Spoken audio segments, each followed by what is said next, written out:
ശ്രദ്ധേയരായ സ്നേഹിതരെ നമസ്കാരം. അന്താരാഷ്ട്ര ലഹരി വിരുദ്ധ ദിനത്തിന്റെ സന്ദേശം നവ മാനവത്വത്തിന്റെ ഉണർത്തലാകട്ടെ എന്ന ആത്മവിശ്വാസത്തോടെ സോൾലൈറ്റ് ഇന്റർനാഷണൽ ഓർഗനൈസേഷൻ സമർപ്പിക്കുന്ന ഈ പ്രത്യേക ഓൺലൈൻ സംവാദന വേദിയിലേക്ക് നമുക്ക് ഏവർക്കും സ്വാഗതം ആശംസിക്കുന്നതിന് വേണ്ടി സോൾലൈറ്റ് കൺവീനർ ആർ സരുൺ കുമാറിനെ സ്നേഹപൂർവ്വം ക്ഷണിക്കുന്നു. Sarun sir, please. നമസ്കാരം, ഏവർക്കും ഹൃദ്യമായ നമസ്കാരം. ബഹുമാനപ്പെട്ടവരെ, സോൾലൈറ്റ് ഇന്റർനാഷണൽ ഓർഗനൈസേഷൻ സംഘടിപ്പിക്കുന്ന ഈ ഗൂഗിൾ മീറ്റിലേക്ക് ഇന്ന് ലോക ലഹരി വിരുദ്ധ ദിനത്തിൽ എത്തിച്ചേർന്നിട്ടുള്ള എല്ലാവർക്കും ഹൃദയം നിറഞ്ഞ നന്ദി രേഖപ്പെടുത്തുന്നു. വ്യക്തിപരമായി ഓരോരുത്തരെയും പേരെടുത്ത് സ്വാഗതം ചെയ്യാൻ സമയമില്ലാത്തത് കൊണ്ടും ഈ മഹത്തായ ലക്ഷ്യത്തിനായി ഒരുമിച്ച് കൂടിയ ഓരോ വ്യക്തിയെയും ഞാൻ ആദരവോടെ സ്വാഗതം ചെയ്യുന്നു. ലഹരി ഒരു വ്യക്തിയെ മാത്രമല്ല, ഒരു കുടുംബത്തെയും സമൂഹത്തെയും ഒരു രാഷ്ട്രത്തെയും കാർന്നു തിന്നുന്ന മാരക വിപത്താണ്. ഇന്ന് നമ്മൾ ലോക ലഹരി വിരുദ്ധ ദിനമായി ആചരിക്കുമ്പോൾ കേവലം ഒരു ദിനാചരണം എന്നതിലുപരി ലഹരിയുടെ ഭീകരതയെക്കുറിച്ച് ഓർക്കാനും അതിനെതിരെ പോരാടാനുമുള്ള ഒരു പ്രതിജ്ഞ പുതുക്കൽ കൂടിയാണ് ഇന്ന്. ലഹരിക്ക് അടിമപ്പെടുന്നവർ തങ്ങളുടെ ജീവിതം മാത്രമല്ല, അവരുടെ ചുറ്റുമുള്ളവരുടെ സ്വപ്നങ്ങൾ കൂടിയാണ് തകർത്തെറിയുന്നത്. യുവതലമുറയാണ് ഇതിന്റെ പ്രധാന ഇരകൾ എന്നത് നമ്മളെ കൂടുതൽ ആശങ്കപ്പെടുത്തുന്നുണ്ട്. ഈ വിപത്തിനെതിരെ നാം ഒറ്റക്കെട്ടായി നിന്നില്ലെങ്കിൽ നമ്മുടെ നാടിന്റെ ഭാവി എന്താകുമെന്ന് ചിന്തിക്കേണ്ടിയിരിക്കുന്നു. സോൾലൈറ്റ് ഇന്റർനാഷണൽ ഓർഗനൈസേഷൻ ഈ വിഷയത്തിൽ ഒരു ഗൂഗിൾ മീറ്റ് സംഘടിപ്പിച്ചത് വളരെ അഭിനന്ദനാർഹമായ കാര്യം തന്നെയാണ്. അതിൽ നമ്മളോടൊപ്പം സംസാരിച്ച് ഈ മഹത്തായ പ്രോഗ്രാം കോർഡിനേറ്റ് ചെയ്ത് മുന്നോട്ട്, അല്ലെങ്കിൽ ലഹരി വിരുദ്ധ സന്ദേശവുമായി മുന്നോട്ട് പോകുന്നത് എൻ്റെ സ്നേഹിതനും സുഹൃത്തും കൂടിയായ കേരളത്തിലെ തന്നെ അതിപ്രശസ്തമായ psycho social centre, rehab centre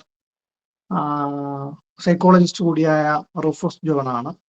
അപ്പോൾ അദ്ദേഹത്തെ ഞാൻ ഏറെ ആദരവോടെ സോൾലൈറ്റിന്റെ പേരിലും വ്യക്തിപരമായ പേരിലും സോൾലൈറ്റ് കുടുംബാംഗങ്ങളുടെ പേരിലും ഈ നമ്മുടെ ഗ്രൂപ്പിലേക്ക് ജോയിൻ ചെയ്തിട്ടുള്ള എല്ലാവരുടെ പേരിലും വ്യക്തിപരമായി ഞാൻ അദ്ദേഹത്തെ സ്വാഗതം ചെയ്യുന്നു. അതിനോടൊപ്പം തന്നെ അദ്ദേഹത്തെ കുറിച്ച് രണ്ടു വാക്ക് ഇപ്പോൾ കൂടി പറയാനായിട്ട് ഞാൻ ആഗ്രഹിക്കുകയാണ്. അത് മറ്റൊന്നുമല്ല, കേരളത്തിലെ തന്നെ ലഹരി വിരുദ്ധ പ്രവർത്തനങ്ങളിൽ ഞാനും അദ്ദേഹവുമായിട്ട് ഏകദേശം വർഷങ്ങളുടെ നീണ്ട പോരാട്ടത്തിലാണ് ലഹരി വിരുദ്ധ പ്രവർത്തനങ്ങൾക്ക്. അപ്പോ ഞങ്ങളുടെ ജീവിതത്തിലേക്ക് കടന്നു വന്നിട്ടുള്ള നിരവധി അനുഭവങ്ങളെ ഒരുപക്ഷെ അദ്ദേഹത്തിന് നിങ്ങളുമായി പങ്കുവയ്ക്കാനായിട്ട് കഴിയും. കാരണം ദിവസവും ഞങ്ങൾ കാണുന്നതും കേൾക്കുന്നതുമായിട്ടുള്ള, അല്പം മുന്നേ തന്നെ ഈ ഗൂഗിൾ മീറ്റ് സ്റ്റാർട്ട് ചെയ്യുന്നതിന് മുന്നേ തന്നെ ഭീകരമായിട്ടുള്ള മറ്റൊരു മുഖം കൂടി കണ്ടിട്ടാണ് ഞങ്ങൾ ഈ ഗൂഗിൾ മീറ്റ് സ്റ്റാർട്ട് ചെയ്യുന്നത്.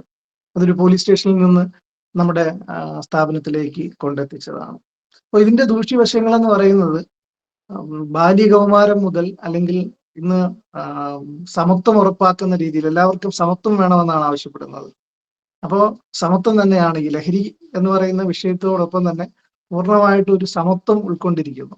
അത് നമ്മൾ അംഗീകരിച്ചേ മതിയാവും. സ്കൂളിലെ കുട്ടികൾ ഉൾപ്പെടെ ഇന്ന് 4ഓളം സ്കൂളുകളിൽ ഞാൻ ലഹരി വിരുദ്ധ ക്ലാസ്സുകൾക്ക് നേതൃത്വം നൽകുന്നതിന് വേണ്ടിയിട്ട് ഞാൻ പോയിട്ടുണ്ടായിരുന്നു.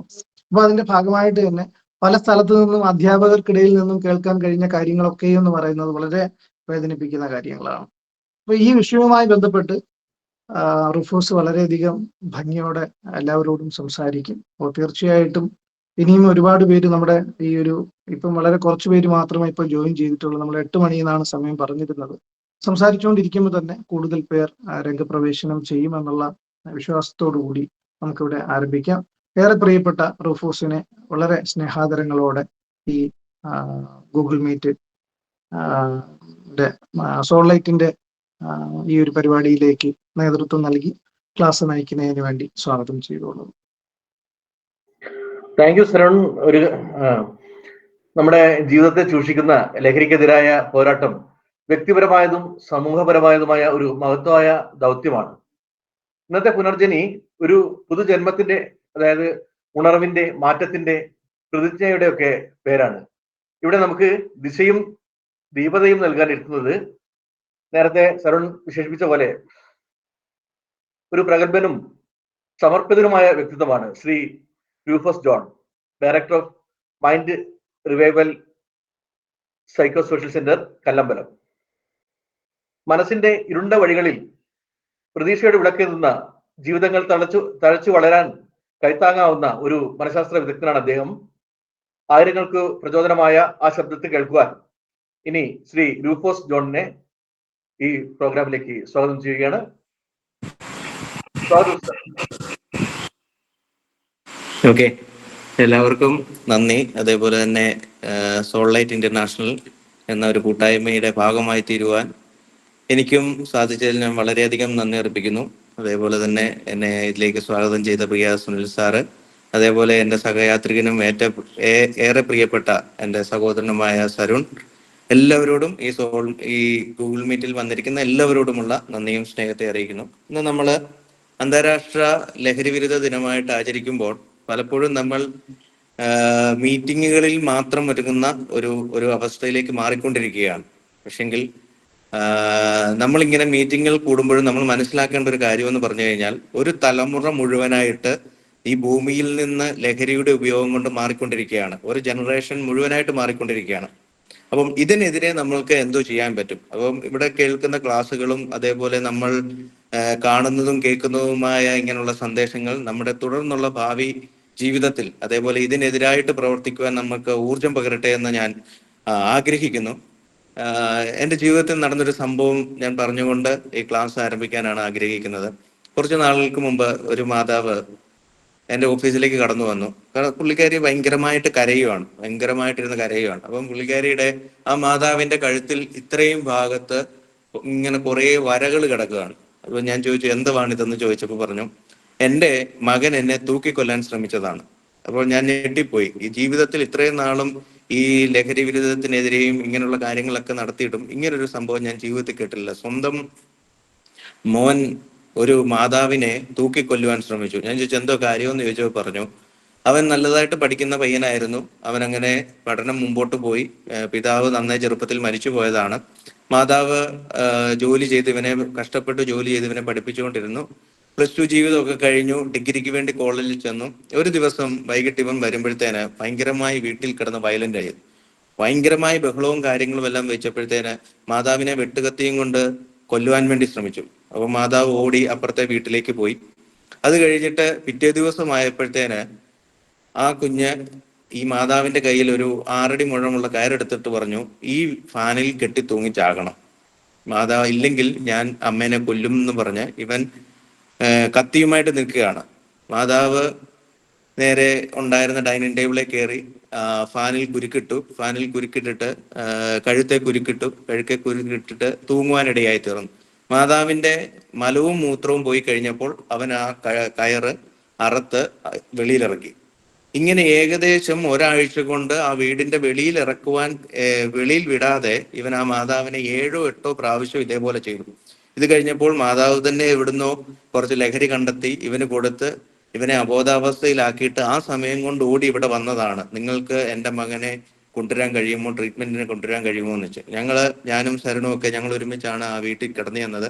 അവനെ പിക്ക് ചെയ്ത് ഞങ്ങൾ ഇവിടെ കൊണ്ടുവരികയായിരുന്നു. പക്ഷെങ്കിൽ ഞങ്ങൾ ചെല്ലുമ്പോഴത്തേന് അവന്റെ ഒരു ലെവല് കഴിഞ്ഞിരുന്നു. എന്ന് പറഞ്ഞു കഴിഞ്ഞാൽ ലഹരിയുടെ ഉപയോഗം കൂടി അഡിക്ഷൻ പ്ലസ് സൈക്യാട്രി എന്നൊരവസ്ഥയിലേക്ക് ഇവൻ ചെന്നിരുന്നു. മാതാവ് അറിഞ്ഞത് ഇവൻ വയലന്റ് ആയപ്പോൾ മാത്രമാണ്. പക്ഷെങ്കിൽ ഏകദേശം 1 വർഷത്തോളമായിട്ട് ഇവൻ ലഹരി ഉപയോഗിച്ചുകൊണ്ടിരിക്കുകയാണ്. 6-7 മാസമായിട്ട് രാത്രികാലങ്ങളിൽ ഇവരുടെ വീട്ടിൽ തുടർച്ചയായിട്ട് ഇവന്റെ ഫ്രണ്ട്സ് കടന്നു വരുന്നുണ്ട്. ഇതൊന്നും ഈ മാതാവ് അറിയുന്നില്ല. പണ്ടൊക്കെ നമ്മൾ മദ്യവും മറ്റുള്ള കാര്യങ്ങളും ഉപയോഗിക്കുമ്പോഴത്തേന് നമുക്കൊന്നെങ്കിൽ അവരുടെ ശാരീരിക പ്രകൃതിയോ അല്ലെങ്കിൽ അവർ സംസാരിക്കുമ്പോൾ സ്മെല്ലടിക്കുന്നതോ ഇല്ലെങ്കിൽ അവർ നിന്നാടുന്നതോ ഇല്ലെങ്കിൽ അവർ സംസാരിക്കുന്ന ആ ഒരു ഉച്ചാരണമൊക്കെ കേൾക്കുമ്പോൾ നമുക്ക് മനസ്സിലാകുമായിരുന്നു ഈ വ്യക്തി മദ്യത്തിനടിമയാണ്. പക്ഷെങ്കിൽ ഇന്നത്തെ ലഹരികൾ, കഞ്ചാവ്, MDMA ഇങ്ങനെയുള്ള സിന്തറ്റിക് ആയിട്ടുള്ള ലഹരികളും ഇതെല്ലാം ഉപയോഗിക്കുമ്പോൾ ഇവരുടെ ശാരീരികമായിട്ട് പ്രകൃതിക്കോ അല്ലെങ്കിൽ മറ്റുള്ള കാര്യങ്ങൾക്കോ ആ തുടക്ക സമയത്ത് ഒന്നും സംഭവിക്കുന്നില്ല. ഇവർ ഭയങ്കര നല്ല രീതിയിൽ എല്ലാ കാര്യങ്ങളിലും ആക്റ്റീവായിരിക്കും, പഠനത്തിൽ ഭയങ്കരമായ ആക്റ്റീവായിരിക്കും, വീട്ടിലുള്ള കാര്യങ്ങളിലെല്ലാം ഭയങ്കരമായ ആക്റ്റീവായിരിക്കും. പക്ഷെങ്കിൽ ഒരു സ്റ്റേജ് വിട്ട് കഴിയുമ്പോൾ ഇത് പതുക്കെ ഇവരുടെ ബ്രെയിനെ ബാധിക്കുവാനിടയായി തീരും. ബ്രെയിനിൽ ബാധിക്കുമ്പോഴത്തേന് ഇവർ നോർമൽ മൈൻഡിൽ നിന്ന് അബ്നോർമൽ മൈൻഡിലേക്ക് സഞ്ചരിക്കുവാനിടയാവും. അങ്ങനെ നോർമൽ മൈൻഡിൽ നിന്ന് അബ്നോർമൽ മൈൻഡിലേക്ക് സഞ്ചരിക്കുമ്പോൾ ഇവരുടെ ജീവിത രീതിയിലും അതേപോലെ തന്നെ ഇവർ ഭയങ്കരമായി വയലന്റ് ആകുമ്പോൾ മാത്രമാണ് വീട്ടിലുള്ളവർ അറിയുന്നത് ഇവൻ എന്തോ കാര്യത്തിന് അടിമയാകണം. അപ്പോഴത്തേന് ഏകദേശം അവൻ അഡിക്ഷൻ പ്ലസ് സൈക്യാട്രി എന്നൊരവസ്ഥയിലേക്ക് എത്തിച്ചേരും. പണ്ട് നമ്മൾ നോക്കുവാണെങ്കിൽ പണ്ട് കാലഘട്ടത്തിൽ ലഹരി ഉപയോഗിക്കുന്നവരുടെ വീട്ടിൽ മദ്യക്കുപ്പികളോ കാര്യങ്ങളോ കാണുമായിരിക്കും. ഇവർ പബ്ലിക്കായിട്ടായിരിക്കും ഉപയോഗിക്കുന്നത്. പക്ഷെങ്കിൽ ഇന്നത്തെ കുഞ്ഞുങ്ങളെ നോക്കുവാണെങ്കിൽ ആര് ലഹരി ഉപയോഗിക്കുന്നു, ആരൊക്കെയാണ് സബ്സ്റ്റൻസ് ഉപയോഗിക്കുന്നത്, ഇതൊന്നും നമുക്ക് കാണാൻ സാധിക്കത്തില്ല. അപ്പൊ ഞങ്ങള് മിക്കവാറും ക്ലാസ് എടുക്കുമ്പോഴും ഇവിടെ വരുന്ന മാതാപിതാക്കളോടൊക്കെ ഞങ്ങൾ പറയുന്നൊരു കാര്യമുണ്ട്. നമ്മൾക്ക് വീട്ടിൽ എന്തെങ്കിലും ഒരു മാറ്റം, നമ്മുടെ കുഞ്ഞിന് എന്തെങ്കിലും ഒരു മാറ്റം തോന്നിയാൽ, കൂടുതലായിട്ട് ഭക്ഷണം കഴിച്ചാൽ, കുറച്ച് ഭക്ഷണം കഴിച്ചാൽ, കൂടുതലായിട്ട് കിടന്നുറങ്ങിയാൽ, ഉറക്കമില്ലെങ്കിൽ, പഠനത്തിൽ അധികം ഇമ്പോർട്ടൻസ് കാണിക്കാതിരിക്കുക, അങ്ങനെ അവന്റെ ജീവിത രീതിയിൽ എന്തെങ്കിലും ഒരു മാറ്റം തോന്നിയാൽ അപ്പോൾ നമ്മൾ അത് നോട്ട് ചെയ്യണം. അപ്പോൾ തന്നെ നമ്മൾ ചെയ്യേണ്ടത് നമ്മുടെ കുഞ്ഞുങ്ങളോട്, നമ്മുടെ സഹോദരങ്ങളോട് നമ്മൾ ഇരുന്ന് സംസാരിക്കണം. നമ്മൾ ഇരുന്ന് സംസാരിക്കുമ്പോൾ പലപ്പോഴും ഇവരിൽ നിന്ന് നമുക്ക് ഇങ്ങനെയുള്ള കാര്യങ്ങൾ മനസ്സിലാക്കുവാൻ ഇടയായി തരും. അപ്പോൾ തന്നെ നമ്മൾ ചെയ്യേണ്ടത് ഇവരുടെ കൂട്ടുകെട്ടുകൾ നമ്മൾ മനസ്സിലാക്കണം. നമ്മൾ പലപ്പോഴും പല മാതാപിതാക്കളൊക്കെ പറയുന്നത് കേട്ടിട്ടുണ്ട്, എന്റെ മകൻ ഇതൊന്നും ഉപയോഗിക്കത്തില്ല, അവൻ ഒത്തിരി ഫ്രണ്ട്സ് ഉണ്ട് ഇതൊക്കെ ഉപയോഗിക്കുന്നത്, പക്ഷെങ്കിൽ എന്റെ മകൻ ഇതൊന്നും ഉപയോഗിക്കാറില്ല. എന്നാൽ സൈക്കോളജിയിൽ ബ്രെയിൻ വേവ് സിങ്ക്രനൈസേഷൻ എന്ന് പറയുന്ന ഒരു സാധനമുണ്ട്. ബ്രെയിൻ വേവ് സിങ്ക്രനൈസേഷൻ എന്ന് പറഞ്ഞു കഴിഞ്ഞാൽ, എനിക്ക് ഇതെല്ലാം ഉപയോഗിക്കുന്ന ഒരു കൂട്ടുകാരനുണ്ട്.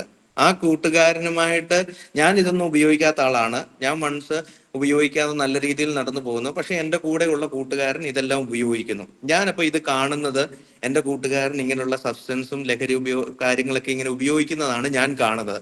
പക്ഷേ ഞാൻ ഇതൊന്നും ഉപയോഗിക്കുന്നില്ല. അപ്പോൾ നമ്മൾ നോക്കുമ്പോൾ ഞാനെന്ന് പറയുന്ന വ്യക്തി വളരെ ഡീസന്റ് ആണ്, ഇതൊന്നും ഉപയോഗിക്കാത്ത സമൂഹത്തിന് വളരെ നന്മയുള്ള വ്യക്തിയാണ്. പക്ഷെങ്കിൽ എൻ്റെ ബ്രെയിനിൽ ഒരു രജിസ്റ്റർ ആകുന്ന ഒരു കാര്യമുണ്ട്. എൻ്റെ ബ്രെയിനിൽ രജിസ്റ്റർ ആകുന്ന കാര്യം, എൻ്റെ കൂട്ടുകാരൻ ഇത് ഉപയോഗിക്കുന്നു. വൺസ് എൻ്റെ ബ്രെയിൻ എന്നോട് തന്നെ ചോദിക്കും, എന്തുകൊണ്ട് നീ ഇത് ഉപയോഗിക്കുന്നില്ല, അല്ലെങ്കിൽ നിനക്ക് എന്തുകൊണ്ട് ഇത് ഉപയോഗിക്കാൻ പറ്റുന്നില്ല. അങ്ങനെ വരുമ്പോഴത്തേന് പതുക്കെ പതുക്കെ അത് എൻ്റെ ശരീരത്തെയും എൻ്റെ സ്വഭാവത്തെയും പതുക്കെ പതുക്കെ മാറ്റുവാൻ തുടങ്ങും. അങ്ങനെ മാറ്റുവാൻ തുടങ്ങുമ്പോഴത്തേന് പതുക്കെ പതുക്കെ ഞാൻ അറിയാതെ തന്നെ എന്നിലേക്ക് എൻ്റെ കൂട്ടുകാരന്റെ സ്വഭാവം ഇന്നല്ലെങ്കിൽ നാളെ പതുക്കെ പതുക്കെ ആഡ് ഓൺ ആവും. അതിന് ബ്രെയിൻ വേവ് സിങ്ക്രനൈസേഷൻ എന്നാ പറയുന്നത്. എന്ന് പറഞ്ഞാൽ ഒരു വ്യക്തിയുടെ ബ്രെയിനും ഒരു വ്യക്തിയുടെ സ്വഭാവം അല്ലെങ്കിൽ ആ വ്യക്തിയുടെ ബ്രെയിനിലുള്ള കാര്യങ്ങൾ കൂടെ നടക്കുന്ന വ്യക്തിയിലേക്ക് പതുക്കെ പതുക്കെ ആഡ് ഓൺ ആകുന്നതിനാണ് ബ്രെയിൻ വേവ് സിങ്ക്രനൈസേഷൻ എന്ന് പറയുന്നത്. ഇന്ന് നമ്മുടെ കുട്ടികൾ ഇതൊന്നും ഉപയോഗിക്കുന്നില്ലെങ്കിലും നമ്മൾ പലപ്പോഴും പറയാറുണ്ട്, എൻ്റെ കുട്ടി ഇതൊന്നും ഉപയോഗിക്കുന്നില്ല സാറേ, അല്ലെങ്കിൽ എൻ്റെ കുട്ടി ഇതൊന്നും ചെയ്യുന്നില്ല, അവന്റെ ക്ലാസ്സിൽ പഠിക്കുന്നവരെ അല്ലെങ്കിൽ അവന്റെ വീടിനടുത്തുള്ളവരൊക്കെ ഉപയോഗിക്കുന്നുണ്ടെങ്കിൽ നമ്മൾ തീർച്ചയായിട്ടും പറയണം, അവരോട് നീ കൂടരുത്, നോ എന്ന് പറയുവാൻ നമുക്ക് സാധിക്കണം. കാരണം ഇന്നല്ലെങ്കിൽ നാളെ ചിലപ്പോൾ അവർ അതിന് അടിമയിലേക്ക് പോകാൻ സാധ്യതകളുണ്ട്. അത് ഏകദേശം 99% അതിലേക്ക് പോകുവാൻ സാധ്യതകളുണ്ട്. അപ്പോൾ നമ്മൾ മനസ്സിലാക്കേണ്ട ഒരു കാര്യം എന്ന് പറഞ്ഞു കഴിഞ്ഞാൽ, നമ്മുടെ കുട്ടികൾ ഇത് ഉപയോഗിക്കുന്നില്ല, അല്ലെങ്കിൽ നമ്മുടെ വീട്ടിലുള്ളവർ ഇത് ഉപയോഗിക്കുന്നില്ലെങ്കിലും അവരുടെ ഫ്രണ്ട് സർക്കിൾ എങ്ങനെയുള്ളതാണ്, ആദ്യം നമ്മൾ അതൊന്ന് ക്ലിയർ ചെയ്യാൻ ശ്രമിക്കണം. പലപ്പോഴും കൂട്ടുകാരുമായിട്ടുള്ള ബന്ധത്തിൽ പതുക്കെ പതുക്കെ എന്തെങ്കിലും ഒരു ആഘോഷമോ കാര്യങ്ങളോ വരുമ്പോൾ മാത്രം ഉപയോഗിച്ച് തുറക്കുന്ന ഒരു കാര്യമാണ്. ആലപ്പുഴയിൽ നിന്ന് ഞങ്ങൾക്ക് ഇവിടെ ഒരു ഒരു കുഞ്ഞ് വന്നിരുന്നു.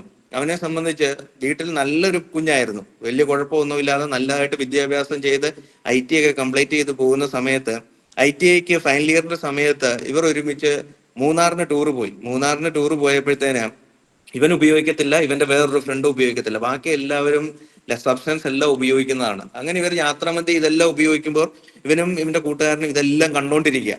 അവിടെ ചെന്ന് അവർ റൂം എടുത്തു. ഇങ്ങനെ കൂട്ടുകാരൊക്കെ ഉപയോഗിക്കുമ്പോൾ ഇവൻ ഉപയോഗിക്കാതിരിക്കുമ്പോഴത്തേക്ക് എന്നോട് ചോദിച്ചു, എടാ നീ ഒരു ആണാണോ?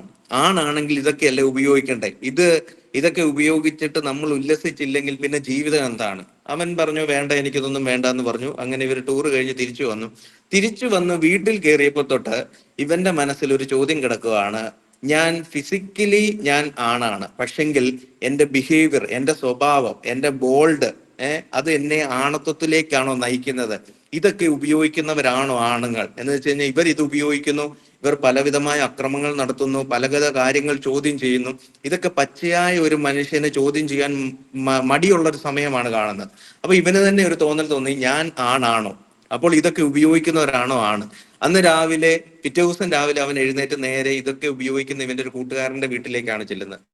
വീട്ടിലേക്ക് ചെന്നു, അവനോട് പറഞ്ഞു, എടാ എനിക്ക് നിങ്ങൾ ഇന്നലെ ഉപയോഗിച്ച സാധനങ്ങളൊക്കെ എനിക്കും ഒന്ന് വേണം, എനിക്കും ഇതൊക്കെ ഒന്ന് ടേസ്റ്റ് ചെയ്യാൻ ആഗ്രഹമുണ്ട്. അങ്ങനെ അവൻ ഉപയോഗിച്ചു, ഇവർ രണ്ടുപേരും കൂടി ഇരുന്ന് ഉപയോഗിച്ചു. അത് ഇവൻ ഇങ്ങനെ കുറച്ചു നാൾ ഇതിങ്ങ് ഉപയോഗിച്ചു. 4-5 മാസം കഴിഞ്ഞപ്പോൾ ഒരു ദിവസം ഇവർ രണ്ടുപേരും കൂടി അവരുടെ ഒരു തീരദേശ സൈഡാണ്, അവിടെ ഇരുന്ന് ആലപ്പുഴയിൽ അവിടെ നിന്ന് സംസാരിച്ചുകൊണ്ടിരിക്കുമ്പോൾ വേറൊരു കൂട്ടുകാരൻ ബൈക്കേ വന്നിട്ട് ഇവരോട് ചോദിച്ചു, എന്നാടാ റോഡിന്റെ സൈഡിൽ നിന്നാണോ നിങ്ങൾ സംസാരിക്കുന്നതെന്ന് ചോദിച്ചു. റോഡിൽ നിന്നാണോ സംസാരിക്കുന്നതെന്ന് ചോദിച്ചു. ഇത് ഇവന് ഇഷ്ടപ്പെട്ടില്ല. ഇവൻ ചെയ്തത്, ആ കൂട്ടുകാരൻ പാസ് ചെയ്തു പോയി, ഇവർ രണ്ടും വേറൊരു ബൈക്ക് എടുത്ത് പോയി അപ്പുറത്തെ ജംഗ്ഷനിൽ ചെന്ന് അവനെ ക്രോസ് ഇട്ട് നിർത്തിയിട്ട് തൊട്ടടുത്ത കടയിൽ നിന്ന് ഈ വാഴക്കൊലയൊക്കെ കട്ട് ചെയ്യുന്ന കത്തിയുണ്ട്, ആ നൈഫ് എടുത്ത് ആ കൂട്ടുകാരനെ കുത്തിക്കൊന്നു. ജസ്റ്റ് ചോദിച്ചത് ഇത്രയേ ഉള്ളൂ, നിങ്ങൾ റോഡിൽ നിന്നാണോ വർത്താനം പറയുന്നത്? രണ്ടാമത് നമ്മൾ ചിന്തിക്കേണ്ടത്, ഇവൻ എപ്പോഴാണ് ഇതിലേക്ക് വന്നത്? ഇവന്റെ മനസ്സിൽ ഒരു തോന്നൽ വന്നു, ഞാൻ ആണാണോ? ഈ ആണാണോ എന്ന് തോന്നാനുള്ള കാര്യം എപ്പോഴാണ്? കൂട്ടുകാരുമായി ഒരു ടൂറിന് പോയപ്പോഴത്തേന് ഒരു കൂട്ടുകാരൻ ഇവനോട് ചോദിച്ച കാര്യം. ഇതിനാണ് ബ്രെയിൻ വേവ് സിങ്ക്രനൈസേഷൻ എന്ന് പറയുന്നത്. അപ്പം നമ്മൾ മനസ്സിലാക്കേണ്ട ഒരു കാര്യം, നമ്മുടെ കുഞ്ഞുങ്ങൾ ഇതൊന്നും ഉപയോഗിക്കുന്നില്ലെങ്കിലും അവരുടെ ഫ്രണ്ട് സർക്കിൾ എവിടെയാണ്, അവർ ഏത് രീതിയിലാണ് മുമ്പോട്ട് ജീവിക്കുന്നത്, അവർ നാലകളിൽ എങ്ങനെയാകാനാണ്. എപ്പോഴും ആ ഒരു നമ്മുടെ വീട്ടിലുള്ളവർ സ്വാധീനിക്കുന്നതിനേക്കാളും വീട്ടിലുള്ളവർ മുമ്പോട്ട് എപ്പോഴും അവരോട് സംസാരിക്കുന്നതിനേക്കാളും കൂടുതലായിട്ട് ഇവരെ സ്വാധീനിക്കുന്നത് ഇവരുടെ ഫ്രണ്ട് സർക്കിൾ തന്നെയാണ്. അപ്പോൾ ഇവർ കോളേജിൽ പോകുമ്പോഴത്തേന്, ഇപ്പോ കോളേജിലുള്ള എല്ലാവരും ഉപയോഗിക്കുമ്പോഴും ഈ കുഞ്ഞ് മാത്രം ഉപയോഗിക്കാതിരിക്കുമ്പോഴത്തേനും ഇവൻ എപ്പോഴും ഈ സംഭവങ്ങളും ഇവരുടെ സ്വഭാവ രീതികളും ഇവരുടെ കാര്യങ്ങളും മാത്രമാണ് കേട്ടുകൊണ്ടിരിക്കുന്നത്. പക്ഷെങ്കിൽ വീട്ടിൽ വരുമ്പോഴത്തേന് മാതാപിതാക്കൾ ബിസി ലൈഫിലാണ്, അവർ ജോലിക്ക് പോകുന്നു, അല്ലെങ്കിൽ അവർ മറ്റുള്ള കാര്യങ്ങൾക്ക് പോകുന്നു. ഈ കുഞ്ഞുമായിട്ട് സംസാരിക്കാൻ സമയമില്ലാതെ വരുമ്പോഴത്തേന് ഇവന്റെ ബ്രെയിനിലേക്ക് കിട്ടുന്ന കാര്യങ്ങൾ, എപ്പോഴും കിട്ടുന്ന കാര്യങ്ങൾ, ഇതിനെക്കുറിച്ചുള്ള ഉപയോഗവും ഇതിനെക്കുറിച്ചുള്ള ഉപയോഗത്തിന്റെ ടോക്കും അവരുടെ ബിഹേവിയർ കാര്യങ്ങളും, ഇങ്ങനെയുള്ള കാര്യങ്ങളാണ് ഇവരുടെ മനസ്സിലേക്ക് എപ്പോഴും വന്നുകൊണ്ടിരിക്കുന്നത്. അപ്പോൾ നമ്മൾ മനസ്സിലാക്കേണ്ടത്, നമ്മുടെ കുഞ്ഞുങ്ങളെ നമ്മൾ കൃത്യമായി വാച്ച് ചെയ്യുക. കൃത്യമായി വാച്ച് ചെയ്ത് കഴിഞ്ഞിട്ട് അവരിൽ അങ്ങനെ എന്തെങ്കിലും ദൂഷ്യവശങ്ങൾ ഉണ്ടെങ്കിൽ അവരെ പറഞ്ഞു മനസ്സിലാക്കുക. ഇനി അങ്ങനെയുള്ള കൂട്ടുകാരുമായിട്ടാണ് അവർ ഉപയോഗിക്കുന്നെങ്കിൽ, അല്ലെങ്കിൽ അവർ മുമ്പോട്ട് പോകുന്നെങ്കിൽ അവരെ അതിൽ നിന്ന് തിരുത്തുവാൻ നാം റെഡിയാകണം. ഒരു വ്യക്തി അഡിക്ഷനിലേക്ക് പോകുക എന്ന് പറയുമ്പോൾ അവന് ശാരീരികവും മാനസികവുമായിട്ട് തോന്നുക, അവന്റെ ജീവിതത്തെ നശിപ്പിക്കുന്ന എന്ത് കാര്യം തന്നെയാണല്ലോ, അത് സബ്സ്റ്റൻസ് ആകണമെന്നില്ല.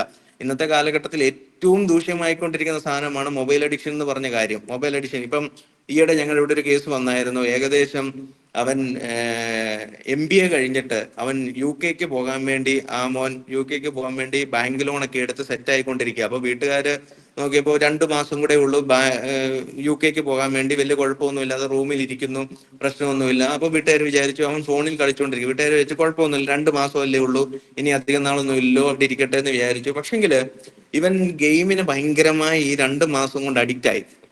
ഇവൻ UK പോകാനുള്ള ബാങ്ക് ലോൺ പാസ്സായി. ഏകദേശം 15 ലക്ഷം രൂപയോളം ഇവന്റെ ബാങ്ക് അക്കൗണ്ടിൽ വന്നു. ഒറ്റ രാത്രി കൊണ്ട് ഇവൻ കളിച്ച് 14 ലക്ഷം രൂപ ഇല്ലാതാക്കി. ഒറ്റ രാത്രി കൊണ്ട്. ഇത് ഒരു ദിവസം കൊണ്ട് തുടങ്ങിയ ഒരു കാര്യമല്ല. ഇവൻ പതുക്കെ എന്റർടൈൻമെന്റിന് വേണ്ടി ഇത് കളിച്ചു. പതുക്കെ ഇത് ഇല്ലാത്ത അവസ്ഥ അവന് ചിന്തിക്കാൻ വയ്യാതായി. 24 അവേഴ്സും ഇരുന്നിരുന്ന് കളിക്കാൻ നോക്കി. വീട്ടുകാർ നോക്കുമ്പോൾ 2 മാസം കഴിഞ്ഞ് എന്റെ മോൻ UK പോവുകയാണ്. അപ്പൊ അതുകൊണ്ട് പിന്നെ കുഴപ്പമൊന്നുമില്ല. അവര് ശ്രദ്ധിക്കാതിരുന്നു. അവൻ വെളിയിൽ പോകുന്നില്ല, കൂട്ടുകാരുമായിട്ട് ഒരു സൗഹൃദവും കാര്യങ്ങളും ഒന്നുമില്ല, വേറെ ആക്സിഡന്റ് ഒന്നും ഉണ്ടാകത്തില്ല, അല്ലെങ്കിൽ വേറെ ദൂഷ്യ സ്വഭാവങ്ങളൊന്നുമില്ല. പക്ഷെങ്കിൽ അങ്ങനെ ആവുമ്പോഴും ഇവൻ വീടിന്റെ അകത്തിരുന്നു കൊണ്ട് തന്നെയും പതുക്കെ ഈ ഒരു അവസ്ഥയിലേക്ക് പൊയ്ക്കൊണ്ടിരിക്കുകയാണ്. അപ്പൊ ഇന്ന് ഏറ്റവും കൂടുതൽ ബാധിച്ചിരിക്കുന്ന ഒരു കാര്യമാണ് അഡിക്ഷൻ പോലെ തന്നെ, മീൻസ് ഡ്രഗ് അഡിക്ഷൻ പോലെ തന്നെ ബാധിച്ചിരിക്കുന്ന ഒരു അഡിക്ഷനാണ് ഫോൺ അഡിക്ഷൻ എന്ന് പറയുന്നത്. നമ്മുടെ കുഞ്ഞുങ്ങളെയൊക്കെ ഏറ്റവും കൂടുതൽ കുഞ്ഞുങ്ങൾ 3 വയസ്സ് തൊട്ട് 10 വയസ്സ് വരെയുള്ള കാലഘട്ടത്തിലാണ് കുഞ്ഞുങ്ങൾ ഏറ്റവും കൂടുതൽ അവര് അനുകരിക്കാൻ തുടങ്ങുന്നത്, മറ്റുള്ളവരെ അനുകരിക്കാൻ തുടങ്ങുന്നത്. കാരണം എന്ന് പറഞ്ഞു കഴിഞ്ഞാൽ, നമ്മുടെ വീട്ടിൽ നമ്മൾ ഭാര്യയെ നമ്മൾ അടിക്കുന്ന, അല്ലെ ഭർത്താവും ഭാര്യയും തമ്മിൽ അടി ഉണ്ടാക്കുന്നതാണെങ്കിൽ ഇവൻ സ്കൂളിൽ ചെന്നിട്ട് ഇവനെക്കാട്ടിലും ശക്തി കുറഞ്ഞ ആൾക്കാരെ എടുത്തിട്ടിരിക്കും. കാര്യം ഇവൻ മനസ്സിലാക്കുന്നതും ഇവൻ ഇത് കണ്ടു വളരുന്നതും ഇവന്റെ മനസ്സിലേക്ക് ഒബ്സർവ് ചെയ്യുന്ന കാര്യം എന്ന് പറഞ്ഞു കഴിഞ്ഞാൽ, എന്റെ വീട്ടിൽ അടി നടക്കുന്നു. ഇതേപോലെ തന്നെ നമ്മൾ കൂടുതലായിട്ട് ഫോൺ ഉപയോഗിക്കുമ്പോഴത്തേന് കുഞ്ഞ് കണ്ടു വളരുന്നത് പതുക്കെ ജനിക്കുന്ന കുഞ്ഞ് ഏതായാലും ഫോൺ ഉപയോഗിക്കണമെന്നോ അല്ലെങ്കിൽ ഇങ്ങനെ ഒരു ക്രേവിങ്ങോട് കൂടി ജനിക്കുന്നതല്ല ഒരു കുഞ്ഞുങ്ങളും. പക്ഷെങ്കിൽ വൺസ് ഇവരുടെ യാത്രയിൽ എപ്പോഴെങ്കിലും ഇവർ ഇങ്ങനത്തെ കാര്യങ്ങൾ കണ്ട് നമ്മളിൽ നിന്ന് തന്നെ, മുതിർന്നവരിൽ നിന്നും മാതാപിതാക്കളിൽ നിന്നും പതുക്കെ കണ്ട് ഇത് ഇവരുടെ ജീവിതത്തിന്റെ ഭാഗമാകുന്നു.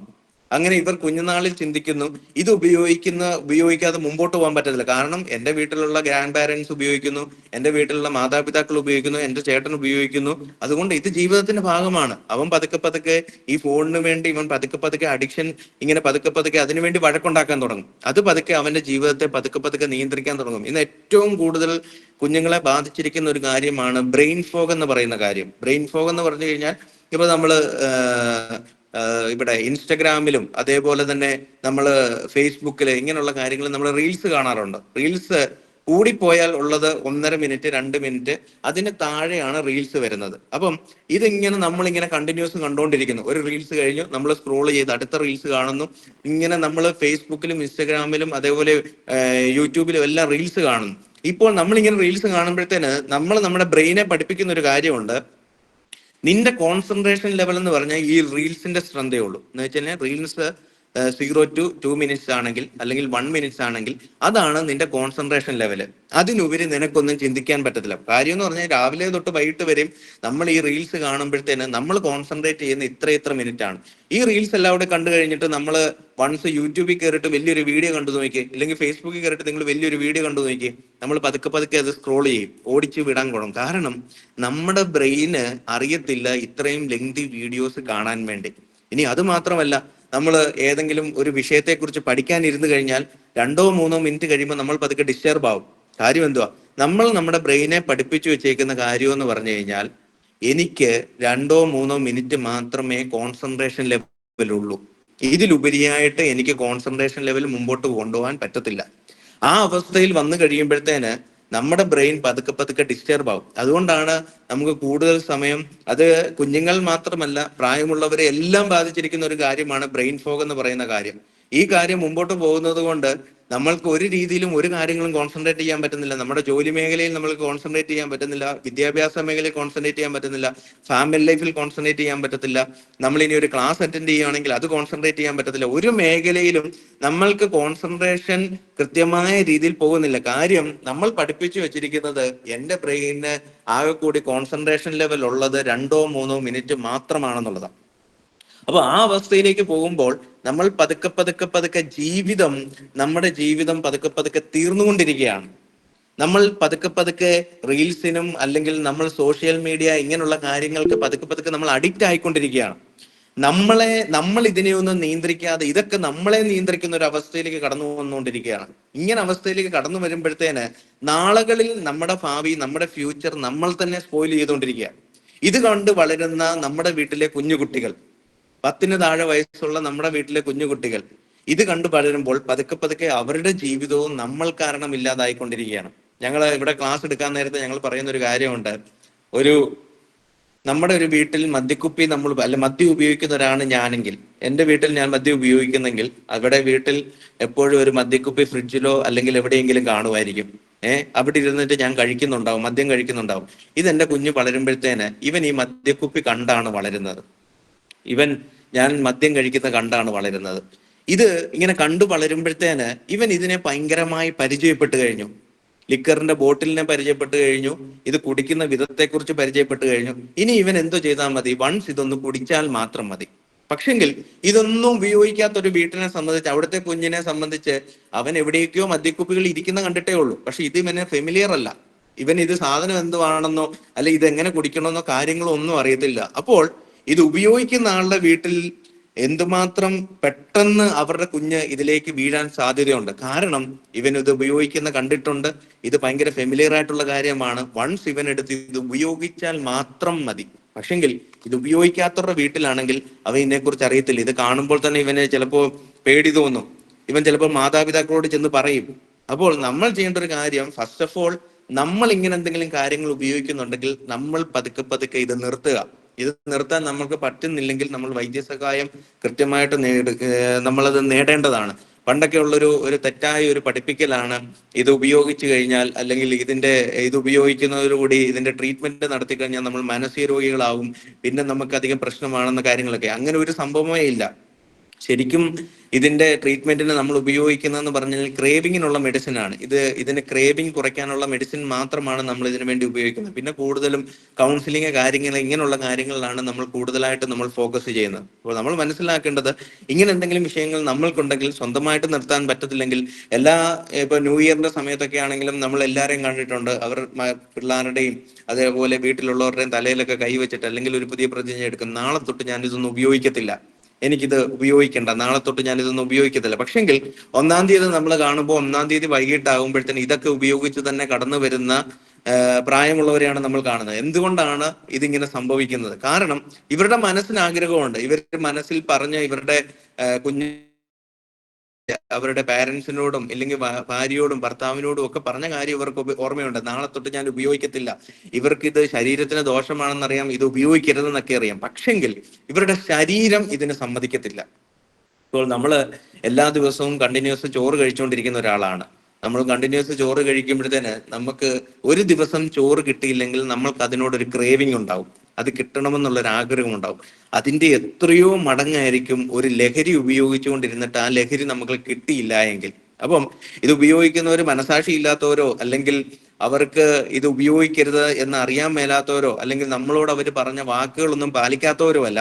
ഇവരുടെ ശരീരം പൂർണ്ണമായിട്ട് ഈ കാര്യത്തിന് അടിമപ്പെട്ടത് കൊണ്ട് ഇവർക്ക് ഇതില്ലാതെ മുമ്പോട്ട് പോകാൻ പറ്റാത്തൊരവസ്ഥയാവും. ഇവരപ്പം മനസ്സിൽ പറയുകയാണ് ഇതെനിക്ക് വേണ്ട വേണ്ട വേണ്ട എന്ന് പറയുമ്പോൾ ഇവരുടെ ശരീരം പതുക്കെ പതുക്കെ ഇതിനു വേണ്ടി ആഗ്രഹിക്കും. പതുക്കെ പതുക്കെ ഇവരുടെ ശരീരം പറയും, നീ എന്തുകൊണ്ട്, നിനക്ക് ഇത് ഉപയോഗിക്കേണ്ട സമയമായി, നീ എല്ലാ ദിവസവും കുടിക്കേണ്ട സമയമായി, അല്ലെങ്കിൽ നീ എല്ലാ ദിവസവും സബ്സ്റ്റൻസ് ഉപയോഗിക്കേണ്ട സമയമായി, പതുക്കെ പതുക്കെ ഉപയോഗിക്കുക. ഇത് പതുക്കെ പതുക്കെ ശരീരം ഓരോരോ ലക്ഷണങ്ങൾ പതുക്കെ പതുക്കെ ഇങ്ങനെ കൊണ്ടുവരാൻ തുടങ്ങും.